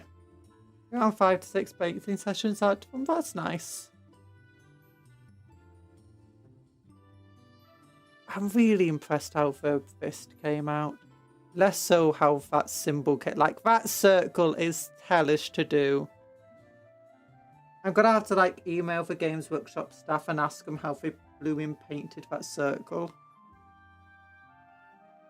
Like, do they just have hands designed for like... Do they hire heart surgeons or something? Because I know heart surgeons need extraordinarily steady hands. And like, bomb people.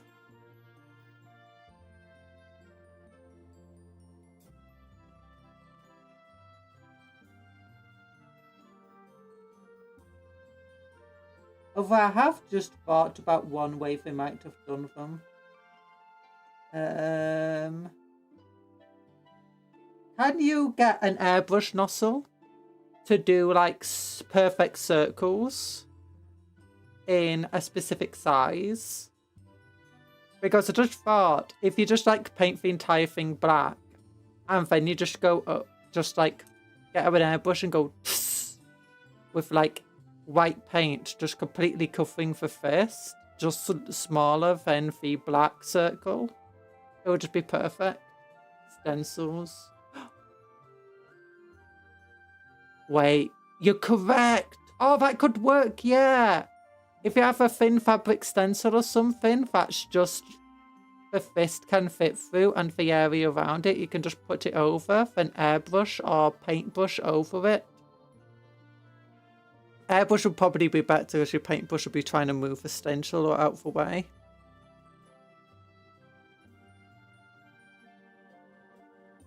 That might be how they did it.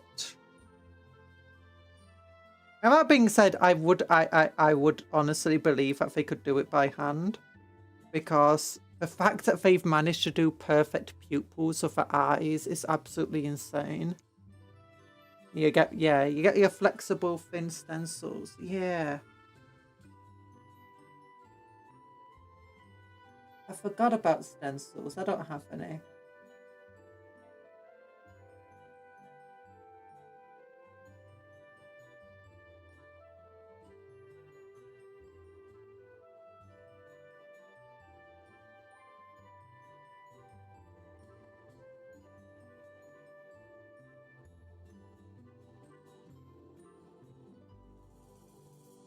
Yeah, that's probably what they do. And they probably possibly do have stencils that like fit perfectly over a shoulder pad. I mean, they probably painted from sub-assembly.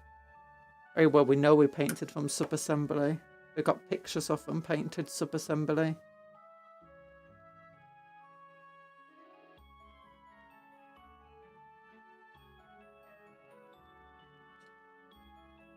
Okay, then I want to get some...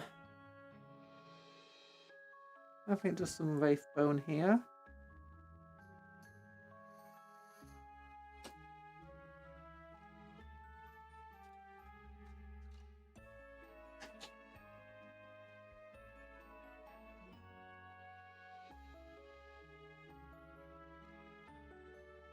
Okay, I'm gonna have to just quickly BRB, so I'm just gonna leave you in the BRB screen. As for small hand tremors, my friend taught me how to control them. Oh yeah, I'll be right back.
Hello, that guy over there. Hi, everyone. I'm here. I'm back. Hi, back. We're chat. Oh, gosh. I spent a little bit longer because I was just like asking if my delivery, because I got an email. Says it's been delivered. Says it was delivered to my address.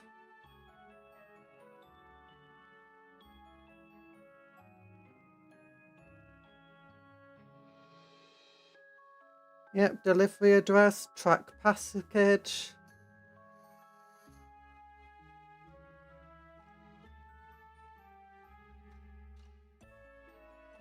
How is it hanging? It's going well. It's now snowing where you are. Oh.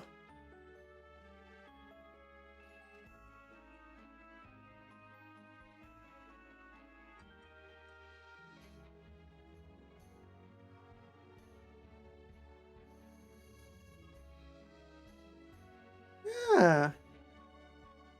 That's annoying.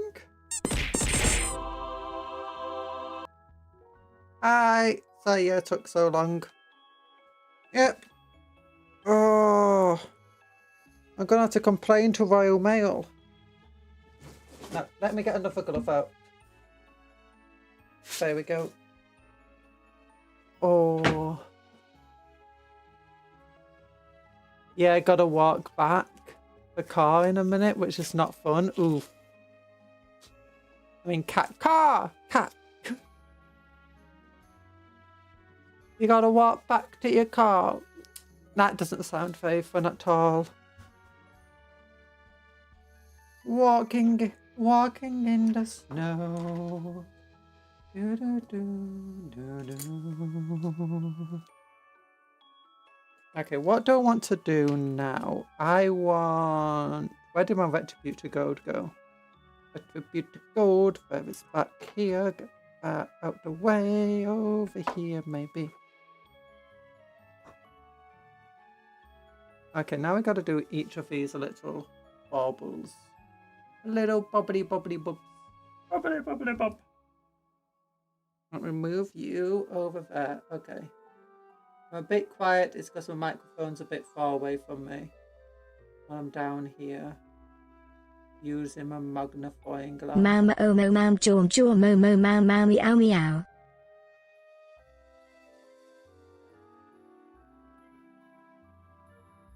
Meow meow meow meow meow meow meow.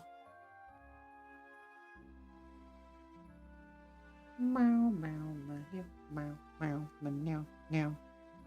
Oh, that'd be nice. Indeed. Oh, be careful. Be careful.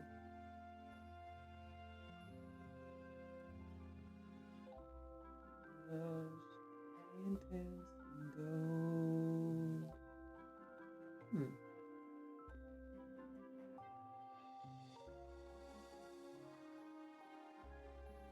Very carefully. Painting some gold. I'm not a cat. I just vaguely look like one right now.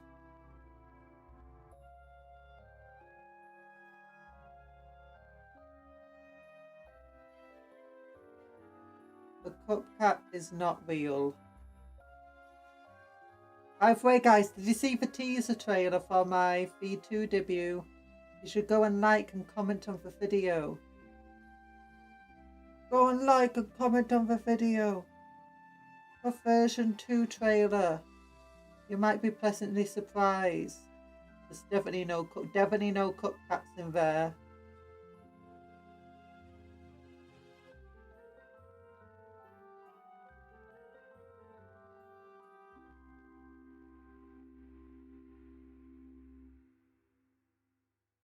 We're debuting a new model for my Vtuber stuff, amongst other things.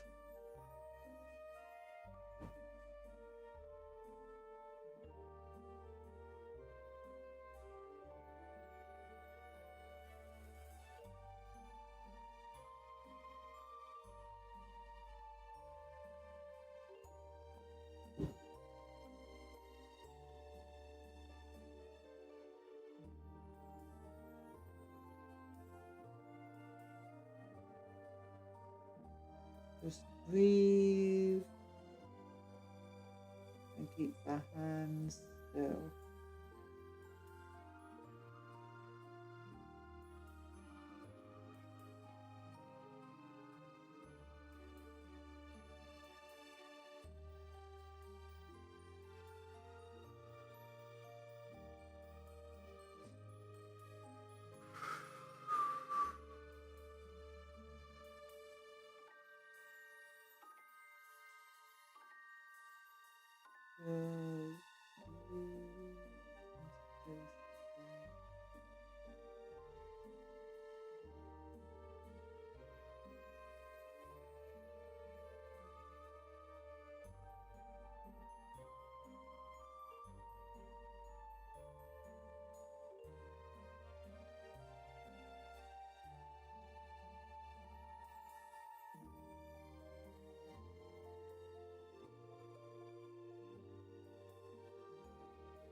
I have a job offer. Nice. Would anyone want to join the crew aboard the pastry cruiser to free pastries and consume unworthy solar systems or hot cocoa? I mean, I'm sure you'd have people wanting to join that. A pastry cruise.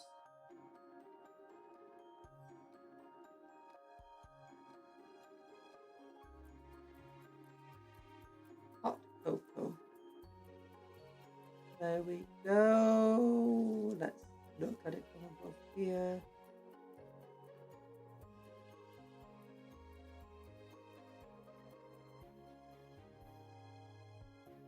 Oh gosh, completely messed that part up then. Well, get me some Shyish purple to cover that up. Cupcakes or pastries. I mean, cupcakes and pastries are similar. Not the same. Cat hair.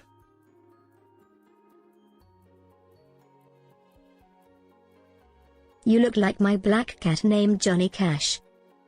Johnny Cash. Didn't Johnny Cash sing down, down, down? Burning ring of fire.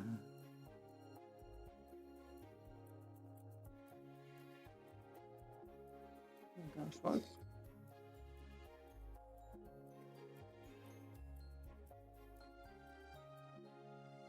Oh, flames burn, burn, burn. Burning ring of fire. Flames burn higher. Something like that. I don't know. Been a very long time.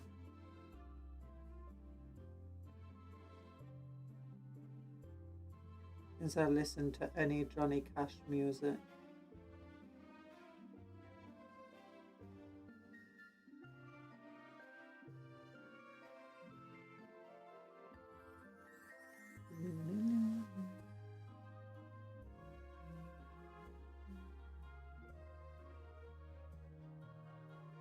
Trying to go on your pilgrimage, you'll watch the VOD later. Thank you. Thanks for popping in.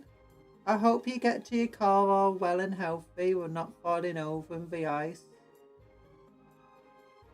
You don't get too cold. Yeah. Flames burn, burn, burn. Burning ring of fire. The crew is currently ahem. Swedish puff, Italian puff, American cowboy, American cowboy. There's an American cowboy in town. He's going around, lying about the place.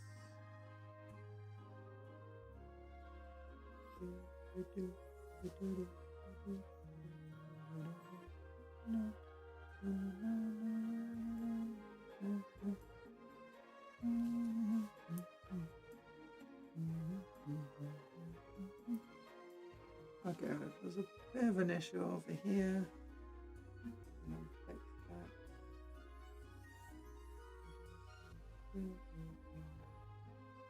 There we go.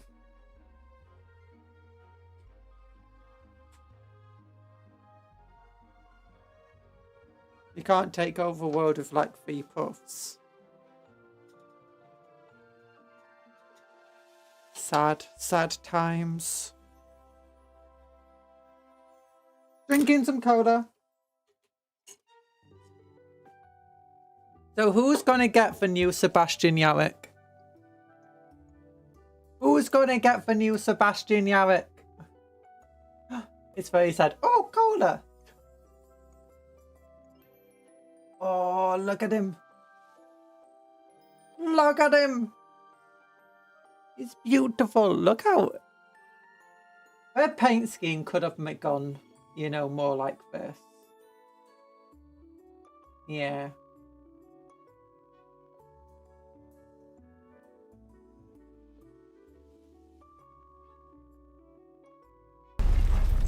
Are we ready? Are we ready?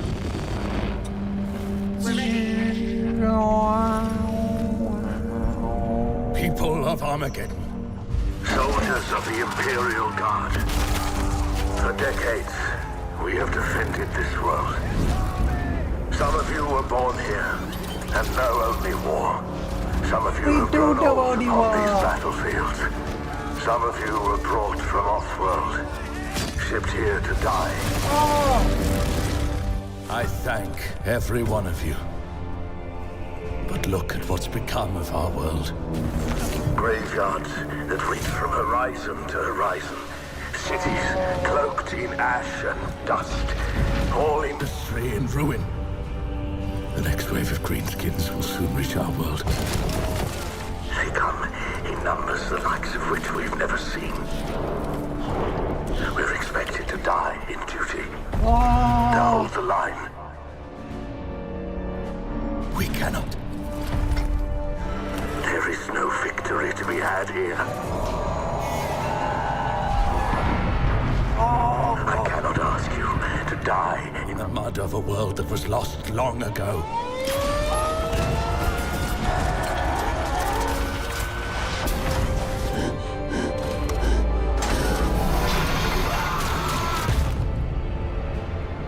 Flee, all of you. Flee. Make for the evacuation transports. Get off world if you are able. Run for your life.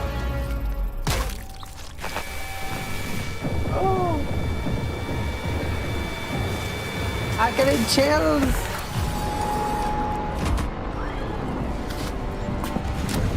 There will be no evacuation. There will be no cowardice. There will be no defeat.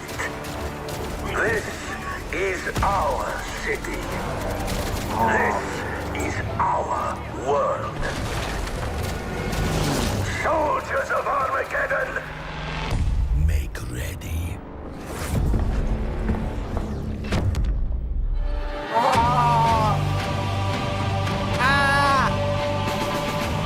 Yarrick!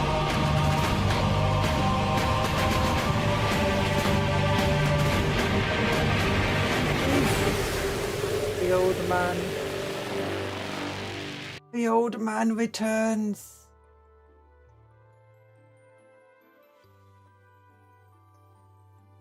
Oh.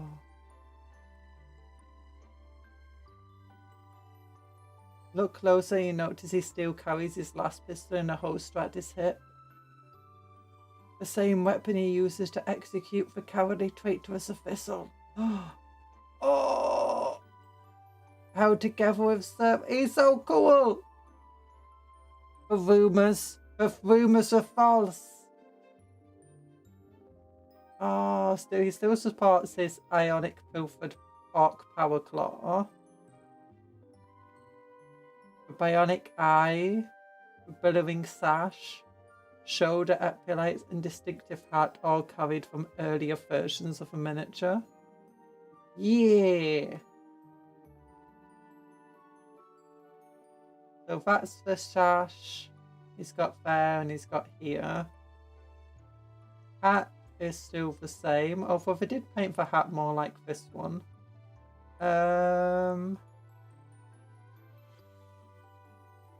Slash, slash, slash. Oh. Old Bailey.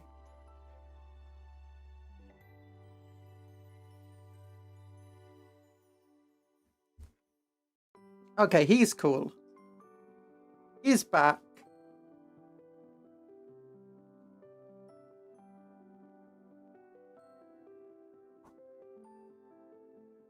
And he's gonna lead them to victory against the orcs. Do you think that means he's fighting Gaskell Thacker again, or do you think there's a different warlord attacking Armageddon this time?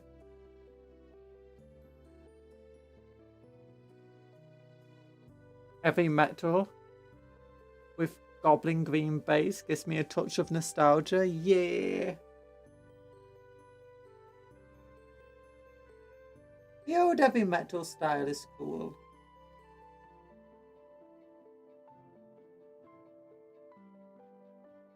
I still use like methods I learnt about the heavy metal style in my painting today.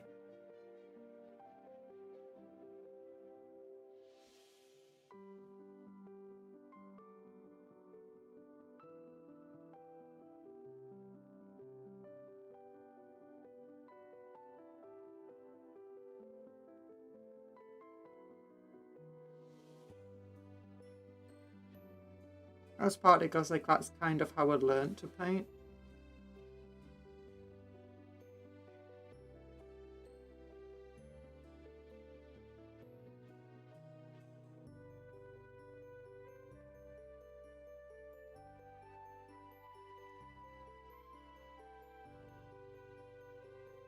As if Gaskell would ever miss a chance to miss out a scrap with old Bailey himself. Yeah.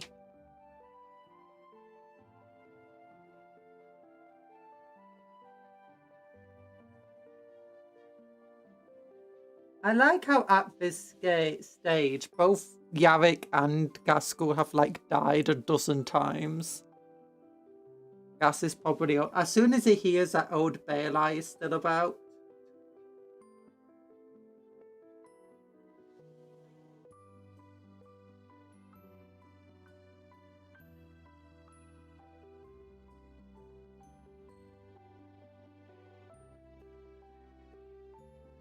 Do you think we're gonna get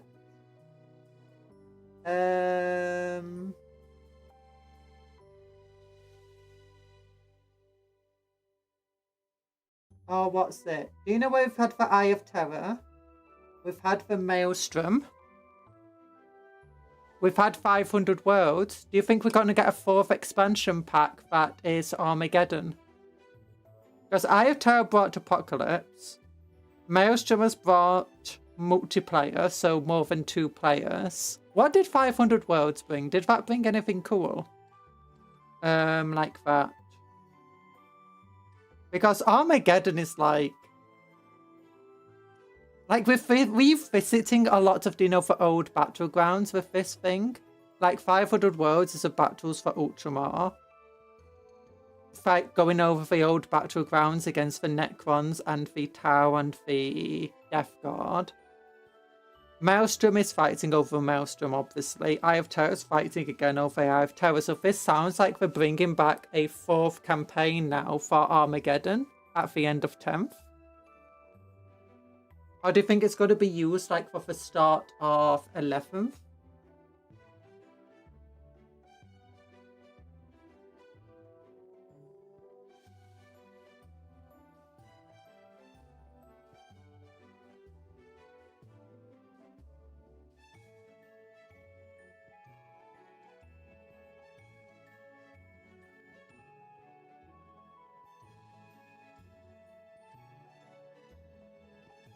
Where was Gas' last known position?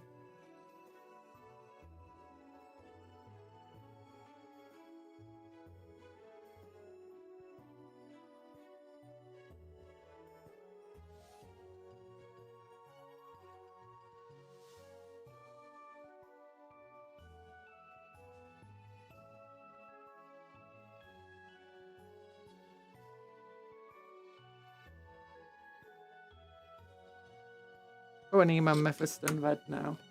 It sounds like they need something for the orcs to do, as they don't seem to have much involvement in other... There were some other campaigns, but they didn't really touch on much outside of just mentions of the lore. You had the Octarius War, whatever it was called, with the Tyranids. They recently had a massive campaign, so where was it that they had a massive campaign in the galaxy?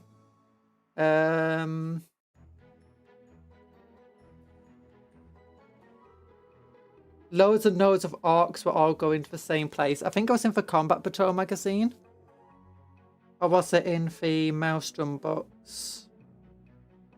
Was it round Visor? Might have been somewhere else. Wasn't he heading into the Eye of Terror to Crumpcorn?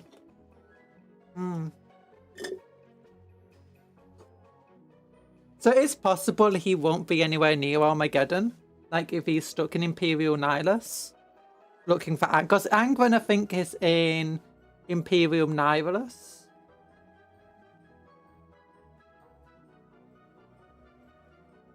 Okay, let me get my Caligor Blue out now. This guy was a lot faster to paint than this guy.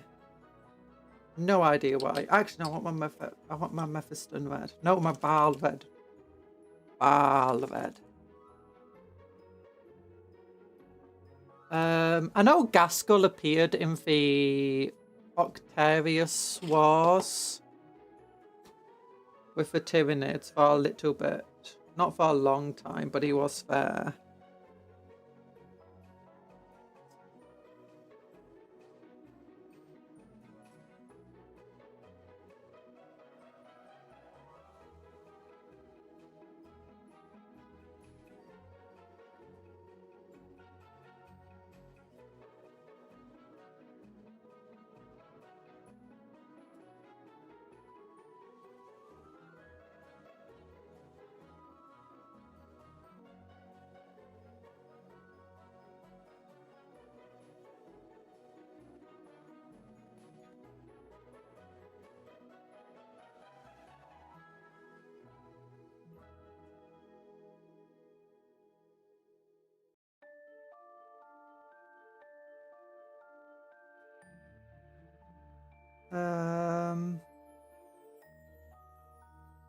The Angon v Yarick thing was just a fan theory because the Angon model had a skull with a bionic eye.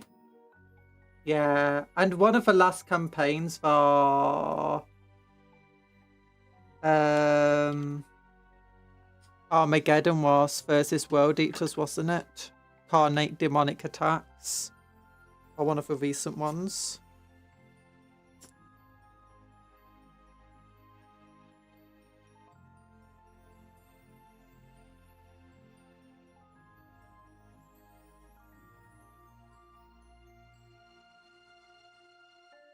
Oh yeah, onto this thing.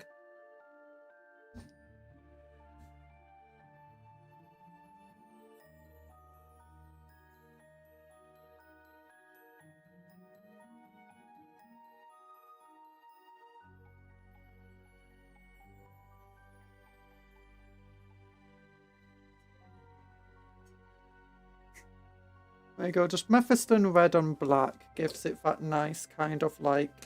The eyes do have red lenses, but right now they're not lit up. The skull also had an Astartes long-term service studs on it, which people seem to ignore. Yeah.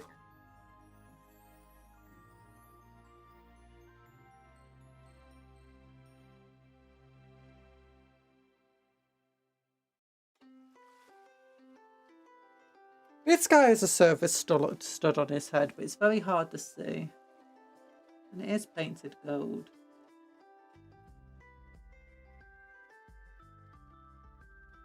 Okay, let's get the Caligor Blue on him.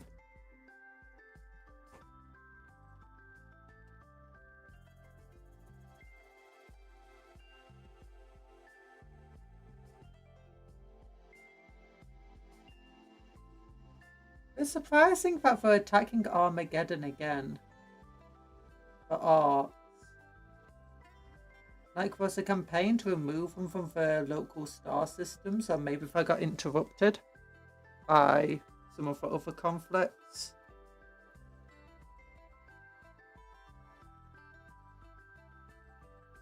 It would have been very hard for the orcs to regain another foothold and force around Armageddon, assuming that campaign, was successful.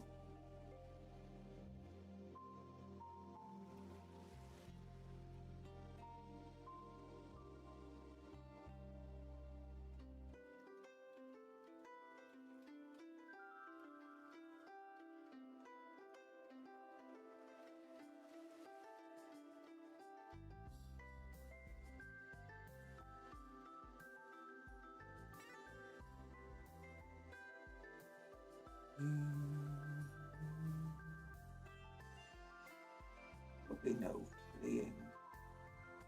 This is our city, our world. There'll be no evacuation.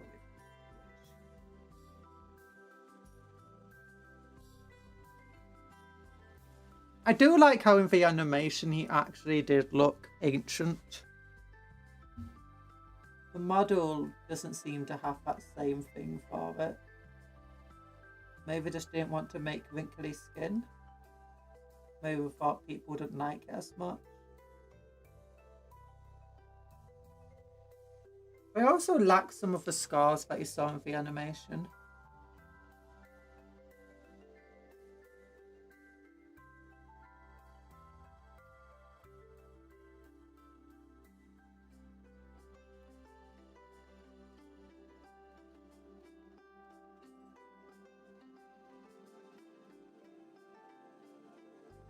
There we go.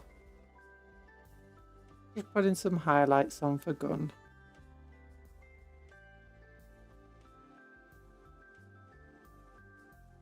This guy's almost finished. He only really needs some highlights on the gold and bronze, a bit more on the gun, and then on the armor, and he's basically done. I am a very slow painter though. Painting one model a stream. What the heck? I actually started this guy last stream.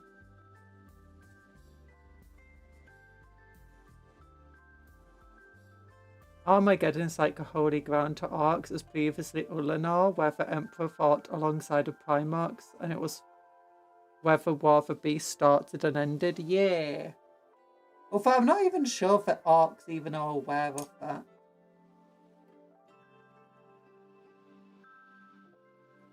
Like, the Fair of a moment's like a holy ground because that's where some of the best scrapping's been for the orcs.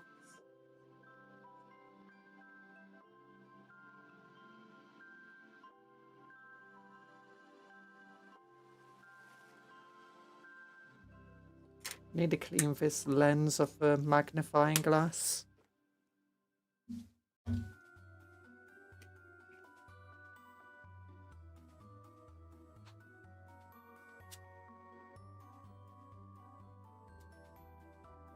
There we go.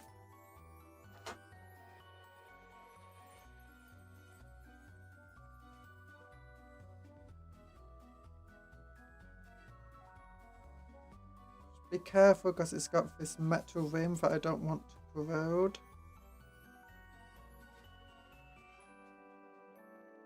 How is that? It's still a bit meh. It's a lot better than it was. There we go. So let's get some silvery stuff on this. Not silvery, full bright copper. I love my full bright copper. That's what attribute to armor. Oops. Full bright copper right next to it. There we go.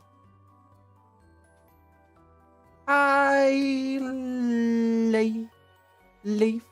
You need to do a wicked blackface on stream. Wait. Hold on. Ah! Hold on. Close. What up? Close. What up? Ah, wicked backflip. Yeah! Considering how weird orc minds are, they probably are aware subconsciously, possibly. How you doing? Leaf. Leaf. I'm calling you Leaf. That's what it looks like it says.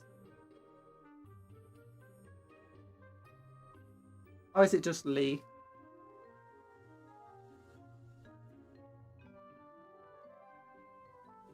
There we go. There we go. You can barely see when I use a full great copper over Vtuber armor, but it just adds a little bit of subtlety to some of the leaves and stuff, just sort of differences and changes that I like.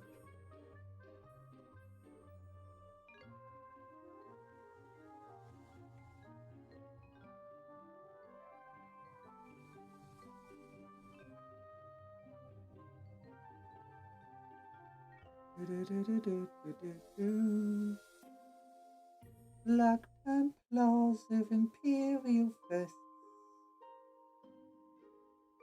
There we go. Oh.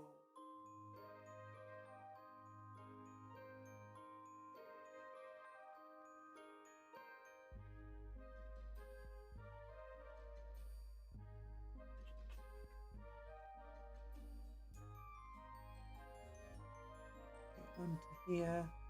Oh wait, there's some black I need to redo.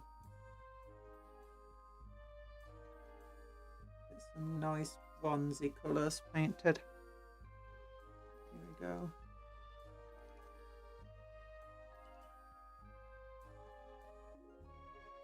Okay, I think I want to get some. What's this one called? I have off blue on the gun for some highlights.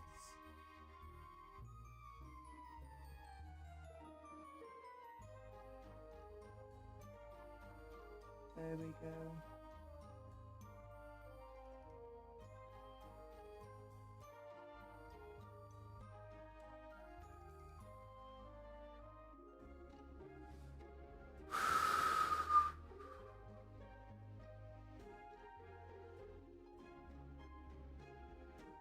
Do they have two different shoulder pads? Feels like they do. Like his little baubles are way smaller than his baubles.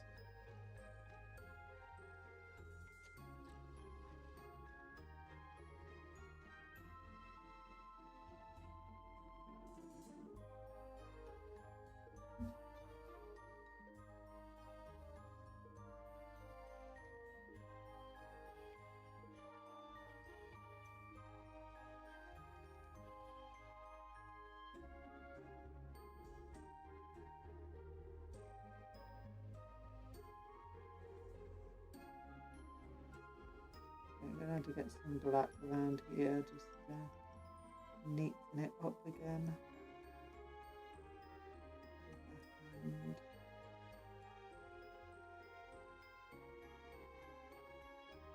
there we go.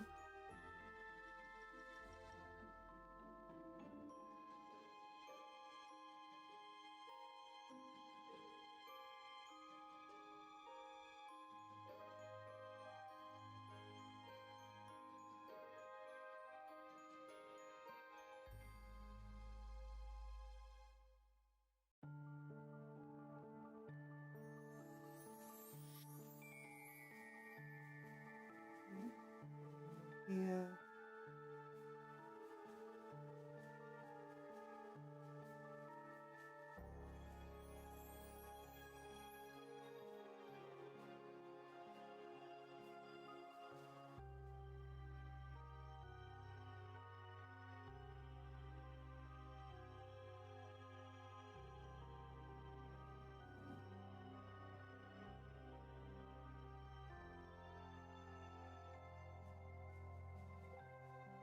Okay, next a bar of blue, and then we'll do some black, and we can do some highlighting here and get some known oil on that silver. Anything else I think I'm pretty happy with.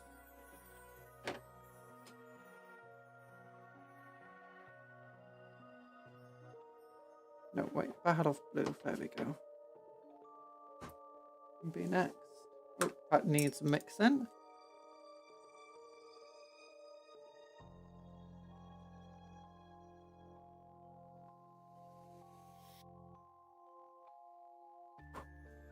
Oh gosh, glove is messed up. This glove's a bit too loose.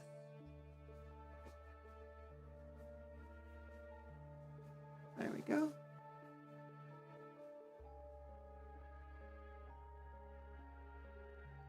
And then a bit of a stitch for some reason.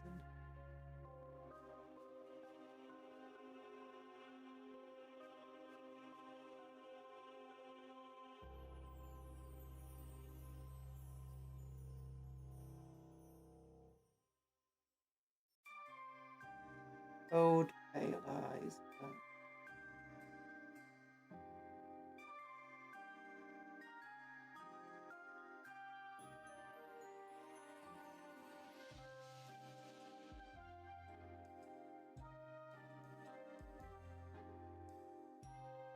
Kind of surprised they brought him back after so long. I wonder if they're going to finally bring back Krieg as well. Creed? You know, a Circa Creed, because he got his daughter out, and she's like taking up his role. And while it's rumored he's dead, there's equally rumors that he's still alive.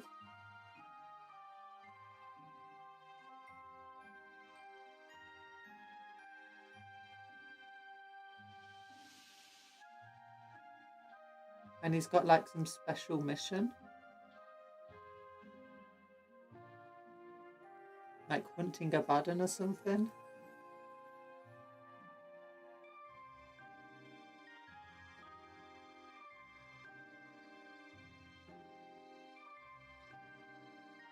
The animation didn't feature Armageddon Steel Legion, did it? They were all Kriegers with gas masks on, weren't they?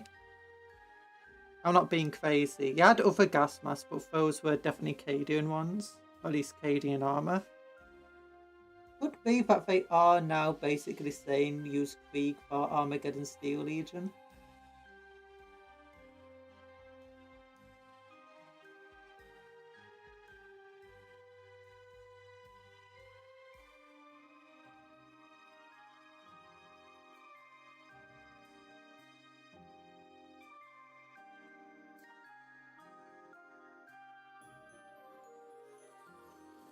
Yo, Chaplin, have you seen Who's Back?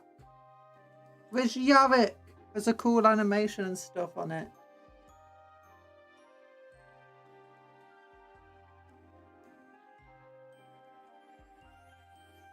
How is it going? It's going okay-ish. We're painting up this dude. He's almost finished. I saw my roommate is absolutely ecstatic. Nice.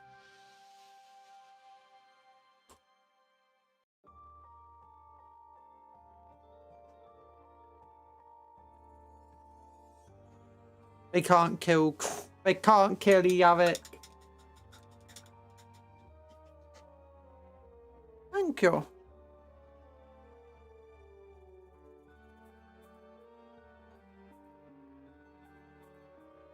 We can't keep a good commissar down. Oh, we need gold here. Let's do the gold while I'm thinking about it. Let's get the Vtuber armor and use this. I'm making and priming my Slanesh Fiends. Ooh, very nice. Fiends are super cool.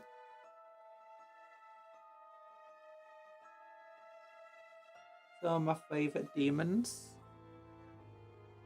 Honestly, it's easier to tell where that little dot is outside of a magnifying glass.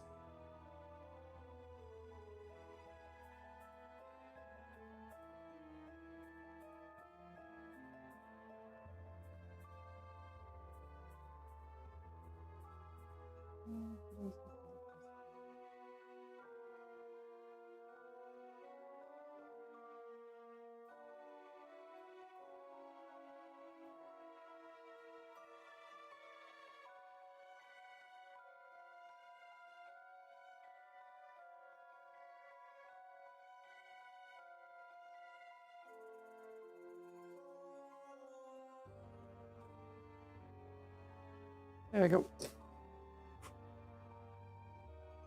Slanesh Fiend's a super cool model. Oh, I also really like the Slanesh for Slangars. They're super cool models. Do you have any slangars? I kind of wish the slangars were smaller though, so you could use them in 40k as like Felgar. Because you can't ally them into like a Chaos Space Marine army, which is sad. Are the slangars actually in the demon army? No, they're not. The slangars are Age of Sigmar, aren't they? Yeah. Oh, there you go. Slangar Fiend Blood. I like the Shard Speaker. There's the Fiends. They're Fiends. Super cool models. They do not look like they're super fun to paint, if I'm entirely honest with you. Oh my gosh, his leg's backwards. I didn't realise that. They do look good, but sadly, I don't. I almost used a few to represent my Chaos Spawn. Ooh. Yeah, that seems like a good idea. Are they on the correct size base for that? Yeah, they're on a much smaller base, so you need to get some extra bases for them. Yeah, 40 million. I think the Spawn of Chaos is on a 60mm.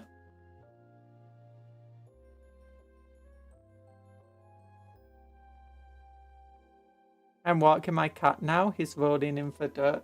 Oh, cats love rolling in for dirt. Those are cool models.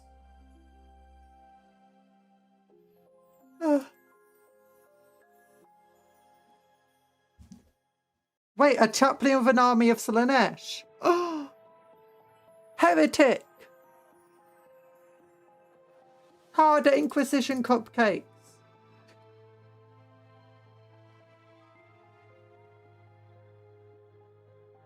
Okay, what do I want to do? Oh, I want to do some highlighting red here. Oh, I need to get black done here. There we go. Yeah, my cats like to roll in for dirt. Oh, when we put sand down on for drive, because we have one of those, you know, brick drives and road around us. So you often have to put sand down to fill up the cracks and stuff to prevent like weeds and stuff growing in it. And the cats just love rolling in the sand when that happens. And they just get sand absolutely everywhere. I've been found out. Jump out the window. I've got a few correct bases. Can't find the right model anywhere. So I'm going to be putting some accursed cultists on the right bases. Oh! You can't find... I buy all my models online. So I have a bit of an advantage there. I do have some ideas of what I want to do with my Chaos Army. Once I've got the 3,000 points I do have. Or is it 4,000 points? It's 4,000 points now. Painted up.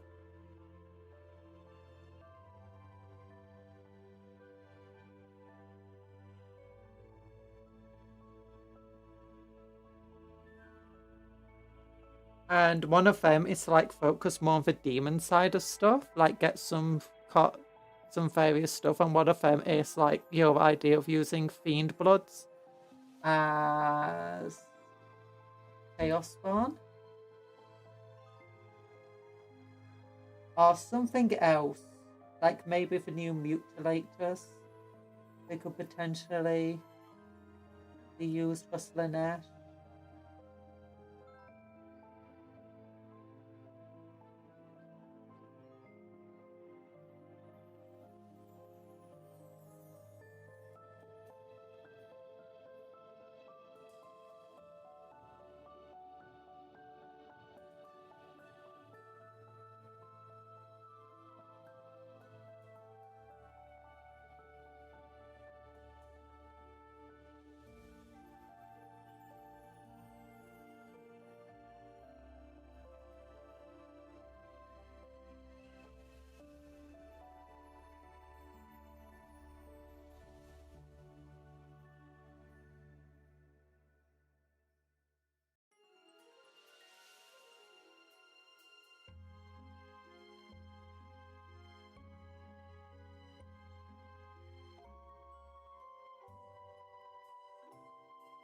Okay. Okay, what's that? Oh yeah, red highlight fan. Then I just want to get some Norn oil. Use them as possessed, my roommate says. Oh. I think they're too... Oh, actually, no, they are on 40mm bases. The models are bigger than possessed models. But that wouldn't be a worst idea. But the other thing I thought about doing is getting some Demonettes and some Felgar. And buying a pack of Felgar and 2 packs of Fiend Bloods. And then, you know, taking the claws and the Demonettes and, like, cutting off the hands of the Felgar and putting the Demonette claws and arms on the Felgar arms.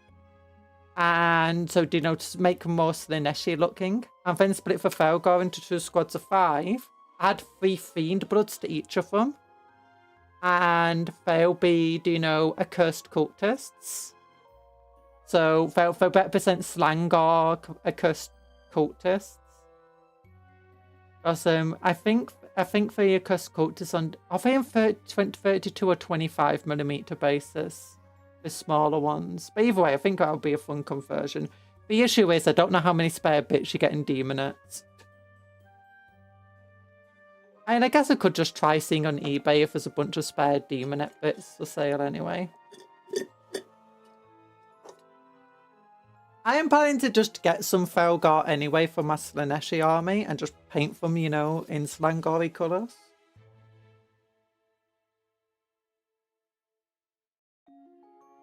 Because my Slanesh army is... Oh, and some accursed cultists anyway.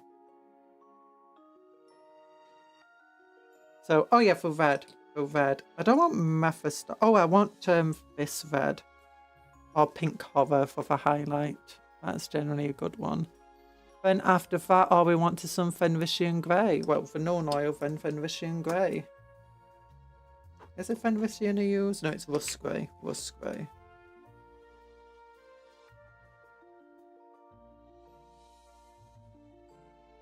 There we go. Do some highlights here.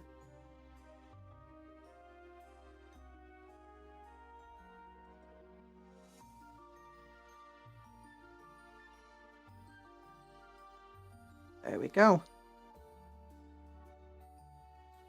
Get the other brush out again. No oil on the silver. If you're wondering how I did the silver, I actually used a metallic Sharpie to do most of it, then just used Stormhost silver to finish it off.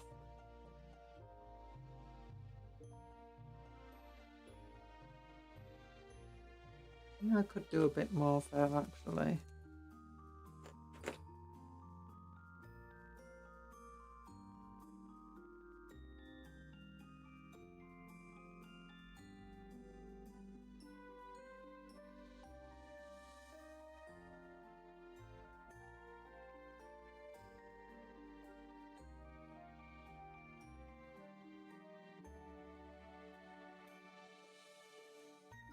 Don't breathe in when I'm this close to it.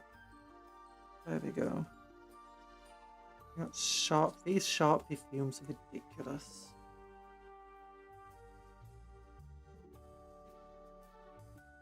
Can't believe they advertise these things for kids.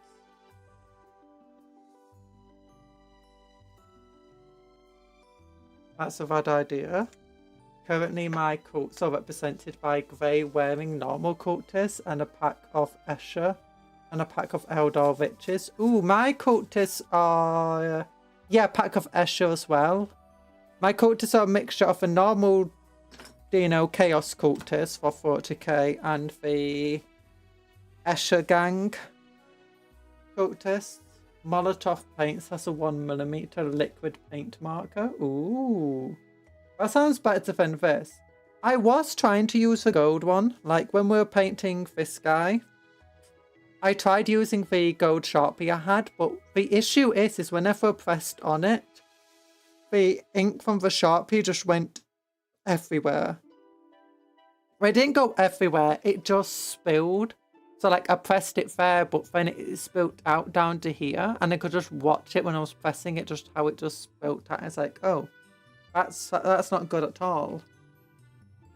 There Yeah, let's get this. I have seen these paint markers and stuff. You know, that like for army paint and stuff also advertised.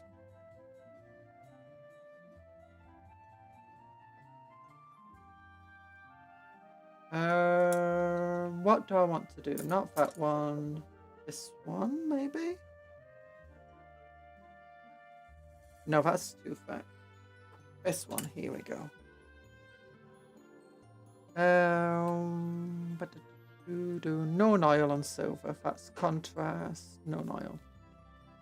Give it a good old shake. Oh, I also use some sanctifiers to represent my dark acolytes. Is that the correct word? No, dark coven. The other dark coven or whatever, dark commune. Is it dark commune? The other command squad, that's cultists. I use some Escher bits mixed with the sanctifier bits. Works really well. And also I made a tentacle arm out of green stuff.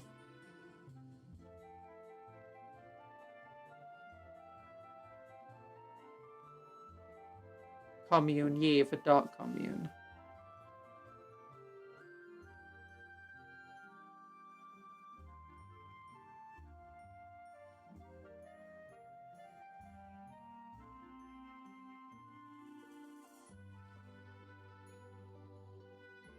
There we go.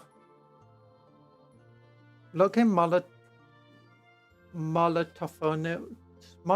one of our paint markers, double dipped, one Sharpie sized and one fine point. Also refillable. Ooh. Mine has a printed head, demon eclaw, and witch wit. Ooh. I'd show you mine, but it's in the attic at the moment for the rest of my chaosy stuff.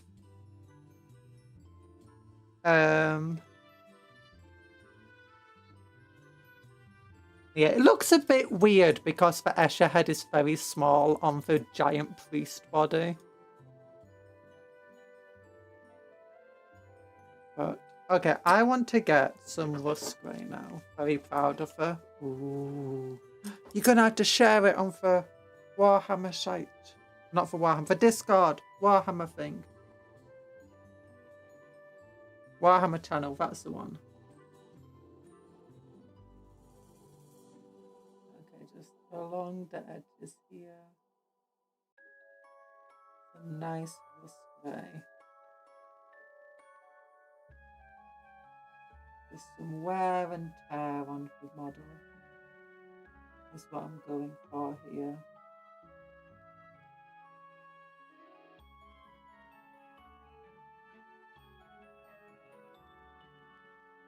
There we go.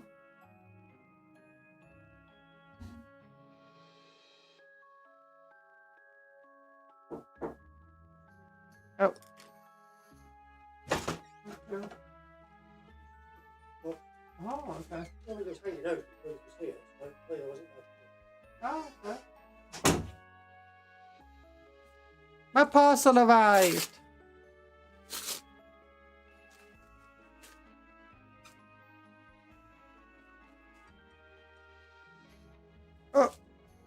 Oh, there we go.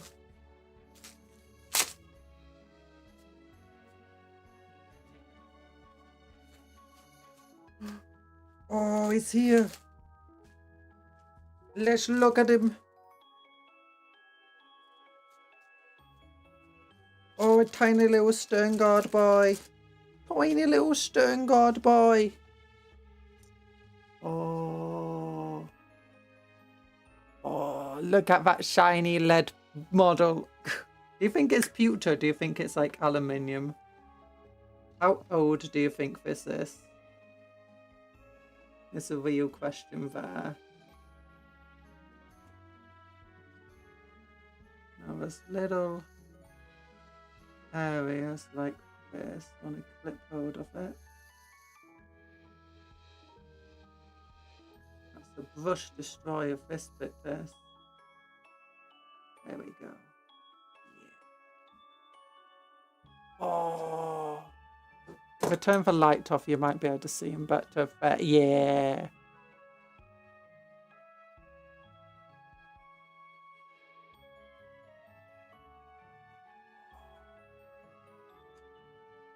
Turn God with power fist.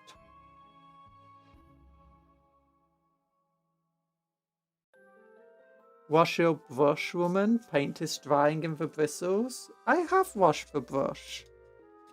Oh, well, actually, I just put paint on it and I was like, oh no, do something.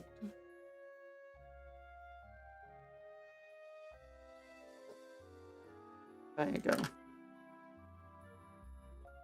Oh, okay. How much of a mess is this?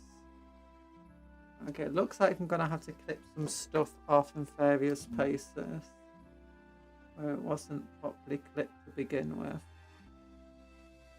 Because these little bits are paintbrush destroys when you're painting them. The sharp little metal bits still sticking out of it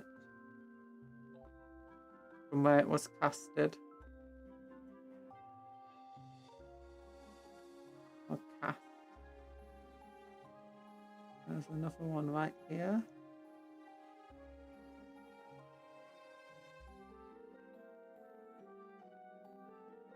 Seems most of it was removed. There's a few places where if they tried cutting it, they took a big old chunk out of the model, but nothing too bad. Well, one good thing about metal models, as long as you didn't get the old pewter ones, is you can just wear plastic ones. If you want to paint strip plastic, you risk damaging the model. And you will inevitably damage it just a tiny little bit, even if you do it perfectly well. The metal models, you don't damage them. The pewter ones, you don't want to necessarily do it with because, you know, it's pewter.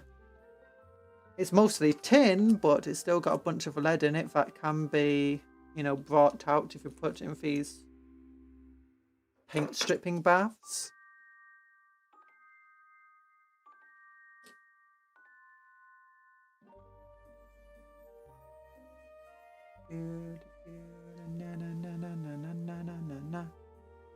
Okay, let's do some painting now anyway.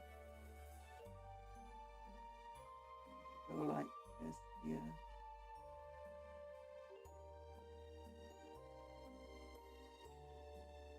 Just along the edges.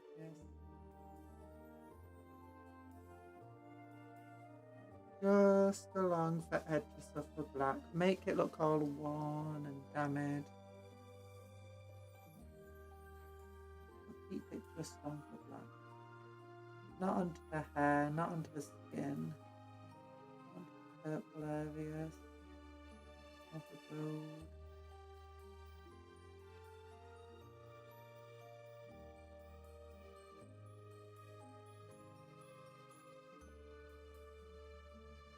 There we go.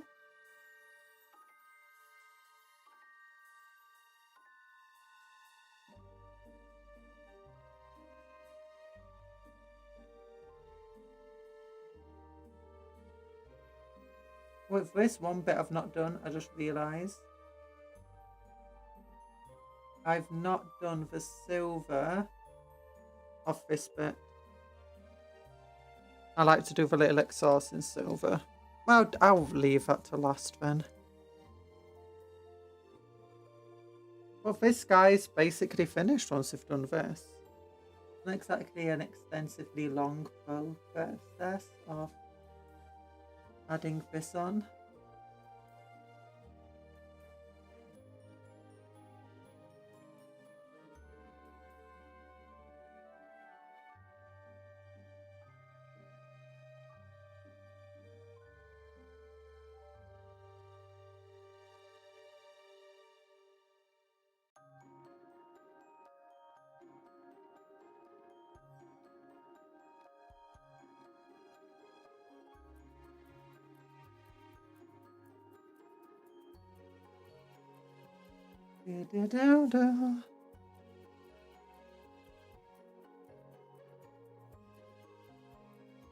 There we go.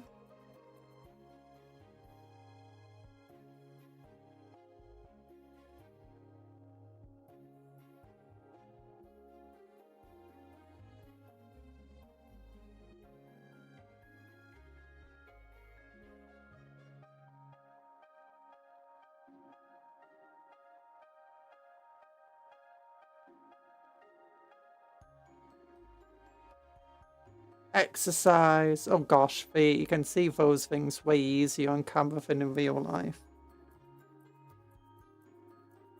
Yeah, anything where it's a bit too excessive feeling, I'll just go back over some Abaddon Black. Remove the excess Fenrisian grey. You don't want him looking like a space wolf, after all.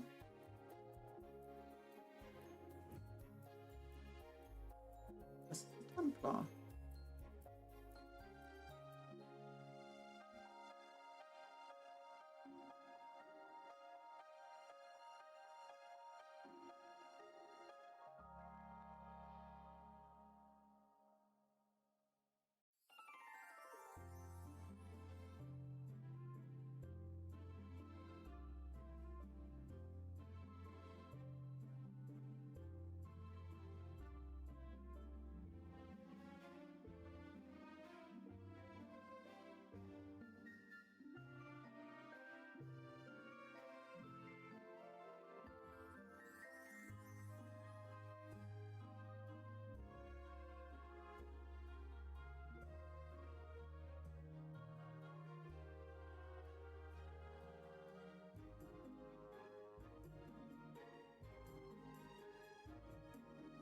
Here we go.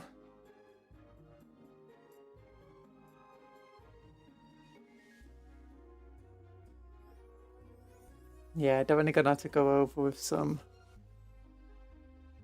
Abaddon Black.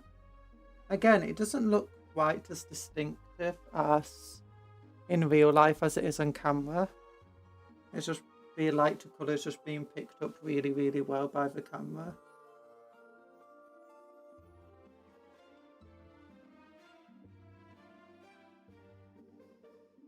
Fires Baldness Devil, hello! We're painting this little fella today.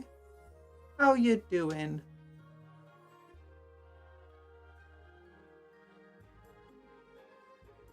You doing well?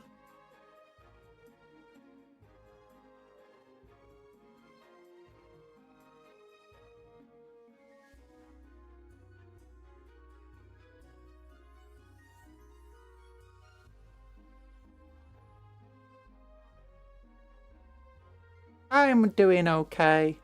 Yeah. By the way, look how tiny this dude is compared to like a modern space marine. It's hilarious. Oh my gosh, Paint Games! And TA is here. Hi! Wait, did I say hi to your TA before? I feel like I did. You know, I get confused. I forget. I'm just gonna say hi again. Hi, Paint Games. How you doing?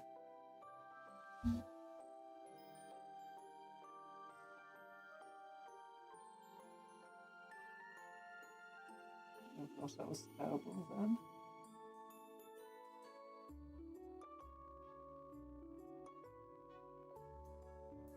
Head pat. If I head pat, unfortunately, it doesn't work on the kitty cat at the moment. But once Saturday comes around, once we have our Vtuber debut. Have you seen the Vtuber debut video? There's a video up on the channel. It's a teaser of version 2. You might be pleasantly surprised what's coming with version 2.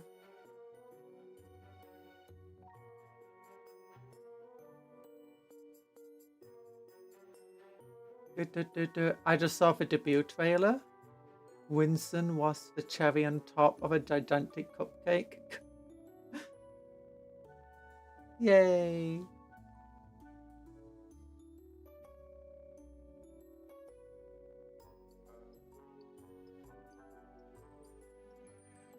Yeah, it's coming.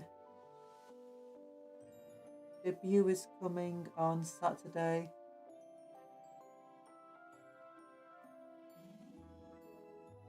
Been years in the making, but it's finally here. have twice the amount. Will you be more muscular? I think I'd be just as muscular, if I'm honest. Maybe not quite as muscular. I'm not sure. I'll be more magical, I can tell you that much.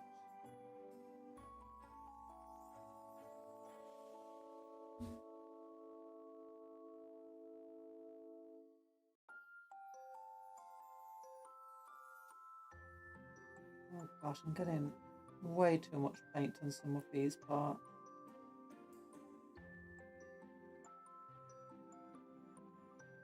Definitely gonna have to go back over some black paper in some areas. Like right there, just right there.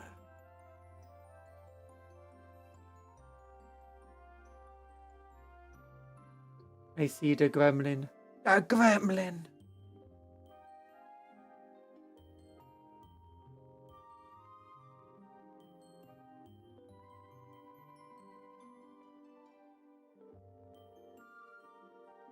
There's a kitty cat as well.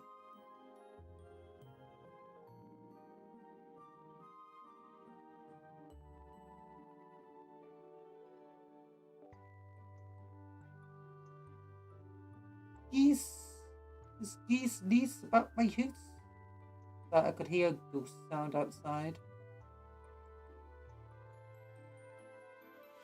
Well, this week got even more interesting. Cupcon V2, Yarrick's back, Project Hail Mary and Old World Tournament. Nice.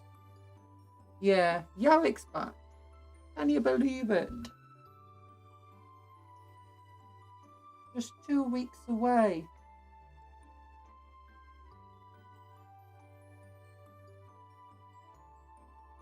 I actually have no idea when Yarrick is actually coming back. It was just an announcement today.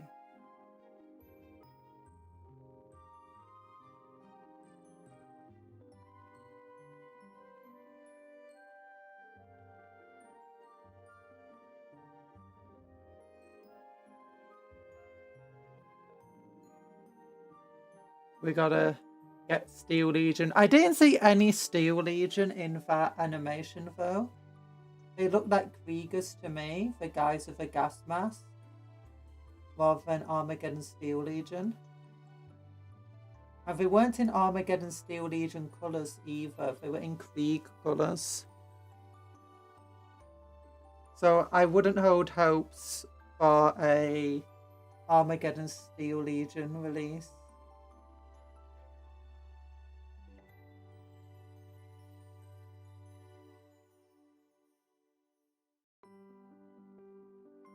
You never know. They were once.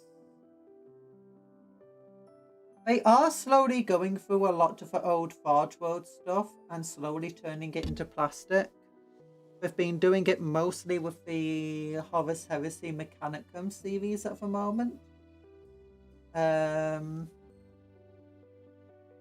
it is entirely possible that they'll eventually get round to putting in plastic stuff like the Armageddon Steel Legion. I mean, Krieg is one of those that used to be resin.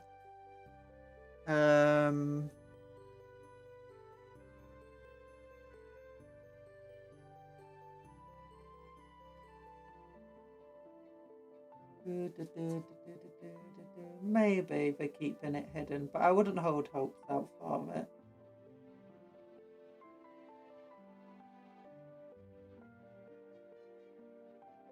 Because it's not uncommon that they'll put into animation stuff that they don't yet have models for, or do you know what, old models.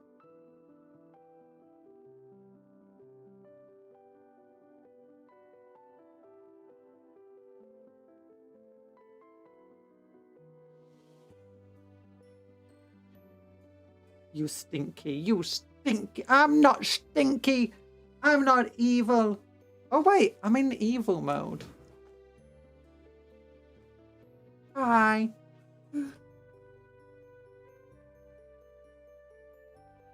I'm still hoping for Eldar Exodites, but I'm slowly shifting to Dark Eldar. Yeah. Maybe one day. We never know. Will be the next. Although I'd imagine the next big Eldar release will be getting some of her old wrestling models in plastic.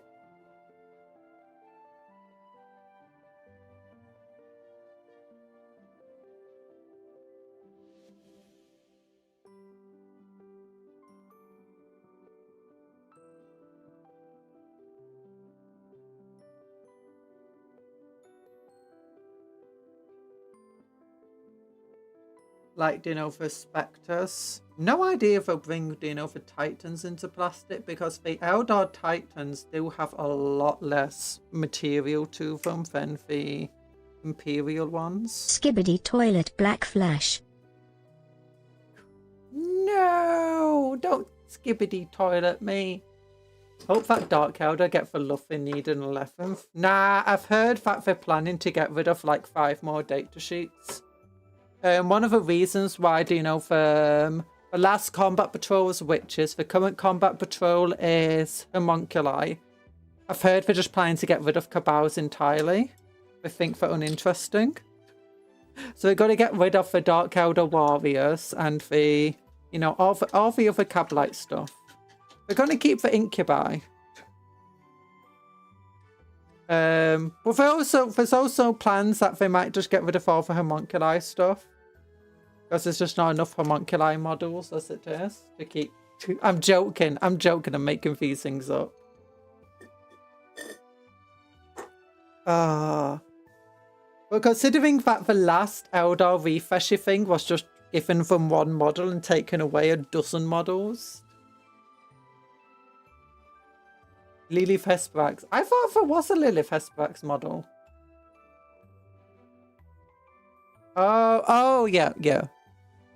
Let me look. Lilith Hesperax.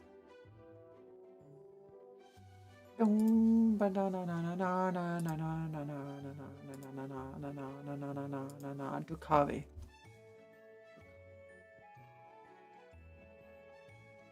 Temporarily out of stock. Look at her. Oh my god, they got 24 models in the entire range. Oh no, 22 models in the entire range. Because Combat Patrol, Bukari, Codex. That is the same model, so it's 21.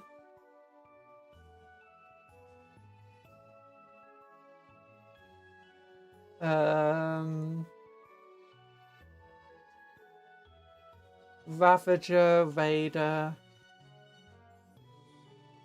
That's basically just an upgrade hit for this. We've basically got 21 models in the entire range. It's stupid. And how many of my characters? Archon, Succubus, Homunculi. Epic Hero, Epic Hero, Epic Hero. So 6 of their 21 models are just characters. Oh, and then let's compare this to the Photon. You know, new kids on the block. How many do they have? They got 24 here.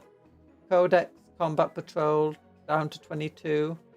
And this is still available, so it's down to 21. Then how many of the same kit?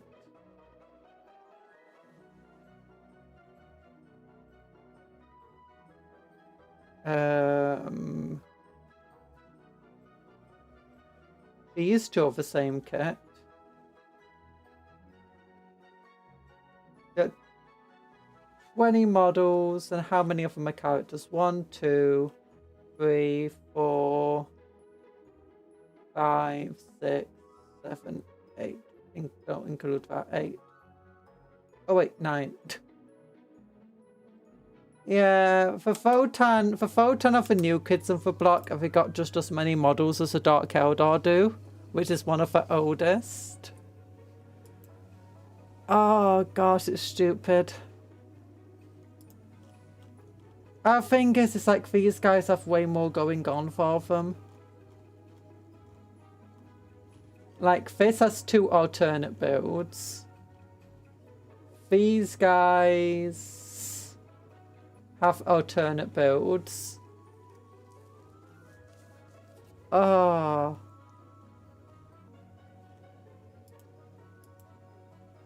So who can we say is the ugly stepchild now? Space Marines, Grey Knights. How many Grey Knights have 23 kits available here?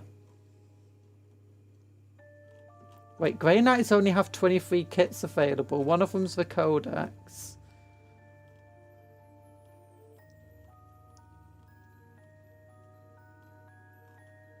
One of them's a Combat Patrol.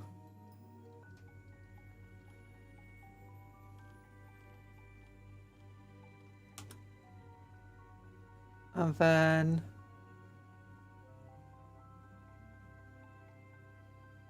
One, two, three. Bunch of them are characters. Like Fist Squad, and Fist Squad are all just the same kit. And Fist Squad. So they got 4 squads. 4 for 23. Oh, say so it's down to 21. Then Fist kit is just one kit as far as I'm aware, isn't it? It's just one kit that makes all 4 of these things.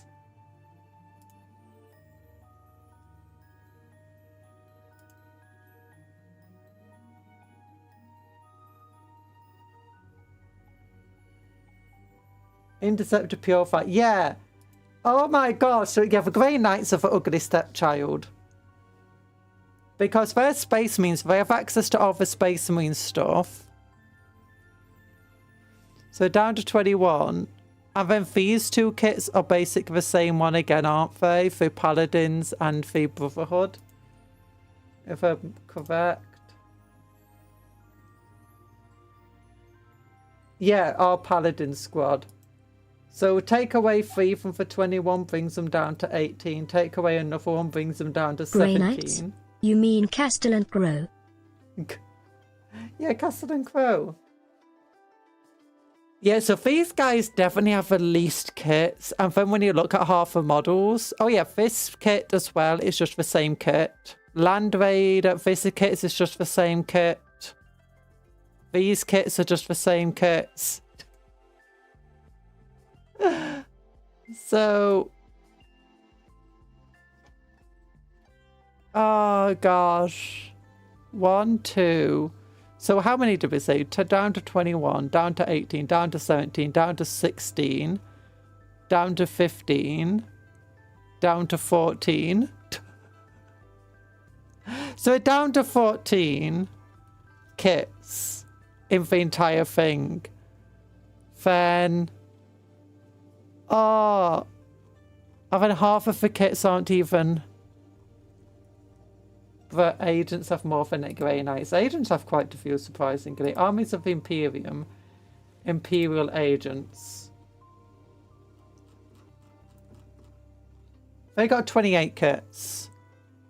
Now, they do have... This is here twice, which got the Kill Team version and then the normal version. See here again.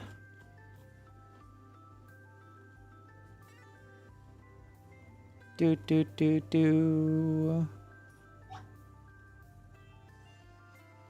Yeah, there's very few unique ones to just the ancients, mind you.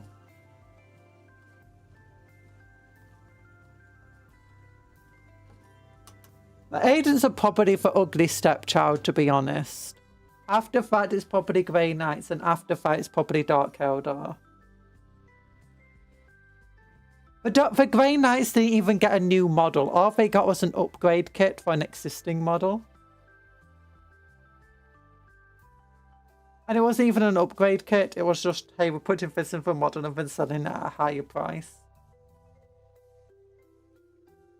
Don't forget Dipperman. If we look at the Death Watch. Here we go. Yeah, they have the full kits because they can use like everything. Although they only have 20 here. But as far as I'm aware, can't they use the Land Raiders and other stuff like that and all their Space Marine vehicles? Yeah, because the Death Watch is just a supplement.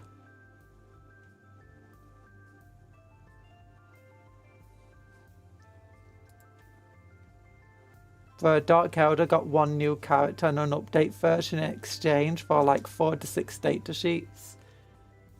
Yeah. At least the Dark Elder have had some new stuff in the meantime. Like, you've got your mandrakes, you've had your Hand of Archon upgrade kit. You've had a very nice model. And you've had some really cool combat patrols recently as well. And a really cool battle force as well. Like, at least you've been getting more than the Grey Knights have. And more than the Imperial Agents, definitely. The Imperial Agents got just a massive downgrade to one of their most important characters. That's how much the Imperial Agents got shafted. What the heck? No! This little shoulder thing.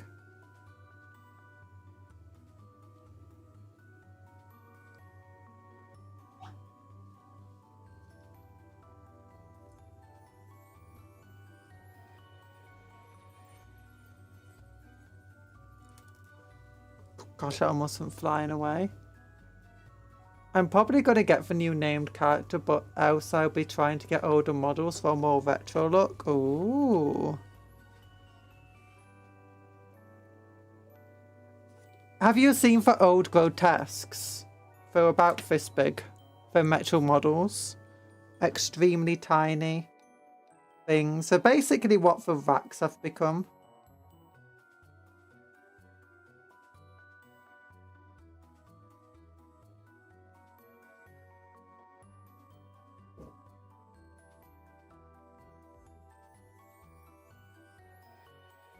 Turn the light on, you can probably see that the... Yeah, we're gonna have to go over with some black. I'll go over with Abaddon because it's less likely to spill. Where I don't want it.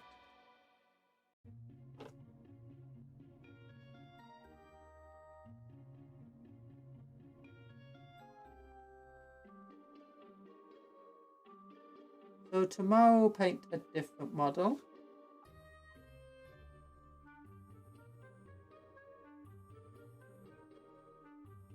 Oh wait, I forgot to do the Imperial Fist symbol. I'm crazy.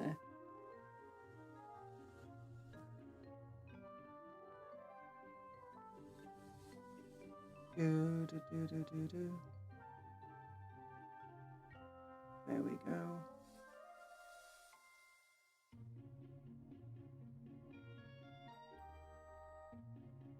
And definitely just here. That's some black going. There we go.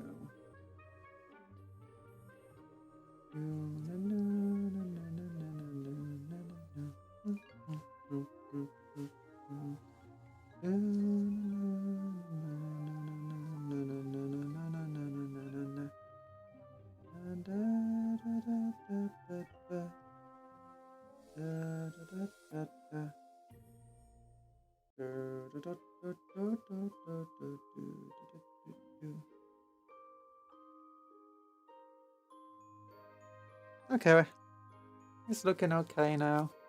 A little bit better. But yeah, I've not done the Imperial Fist symbol there with the grey. So let's try that. I need to repaint a Necromancer.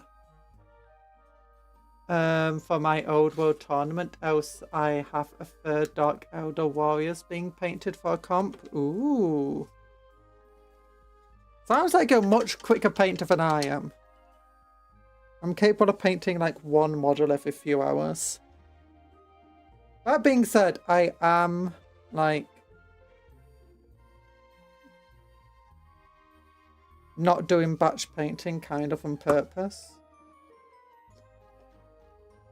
Partly because I feel like I'm making more progress when, you know, you paint just an entire model.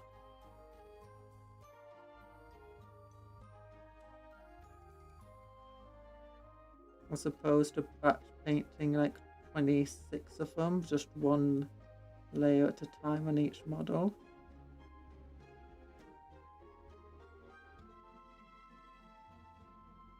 Done like 80 minis this year so far. Oh my goodness, that's really good. How many minis have we done this year so far? We finished our Tyranid models. So that was 3 von Ryan Leapers. And a... No, 6 von Ryan Leapers, wasn't it? And a warrior. Or was it 3 and a warrior? Something like that. I don't know. Some von Ryan Leapers. Took us a while to get them done. And so far this year we've been painting the Black Templar. So we've painted this dude, and this dude, but not necessarily in that order. And now this dude. Nice. Yeah, it feels like I went a bit overboard with the rust grey. Maybe some known oil will fix that up.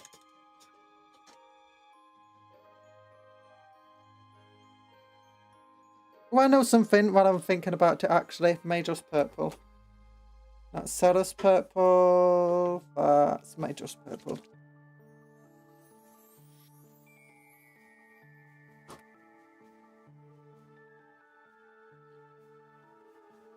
I meant to do this before I got all the gold on. Oh, whatever. It's just, it helps add a little bit of a sheen to the model.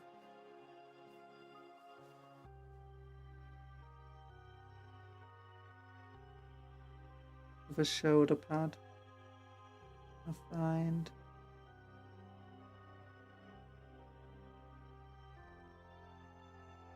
Which is very nice.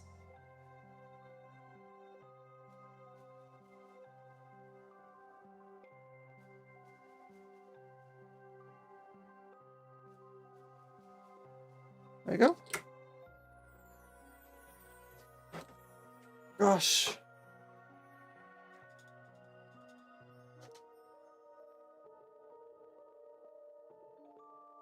But let's get my battered up brush. Here we go. Let's get the known oil.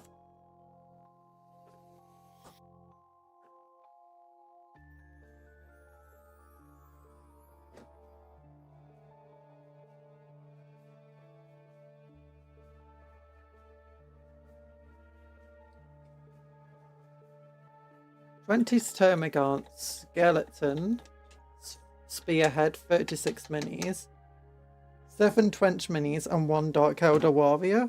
That's really good.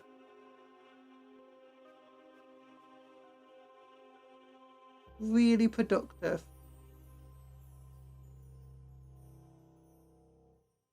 Far better than anything I've done so far.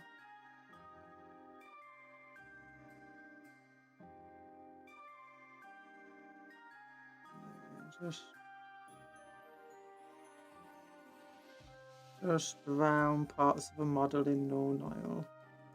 Yeah, it would also help to do some of the gold in this.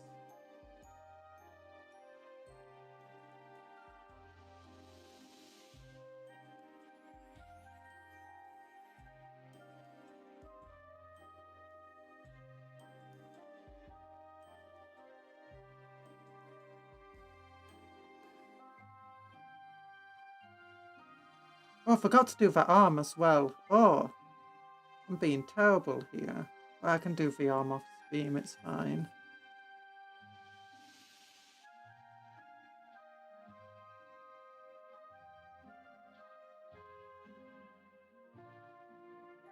Done most of the rest of the model. And I've also got to do the little silver things of a backpack. Oh, that is pretty much finished. Just keep noticing more things amiss. Well, that's just part of the fun of painting. You also have 20 minutes half painted up. Ooh.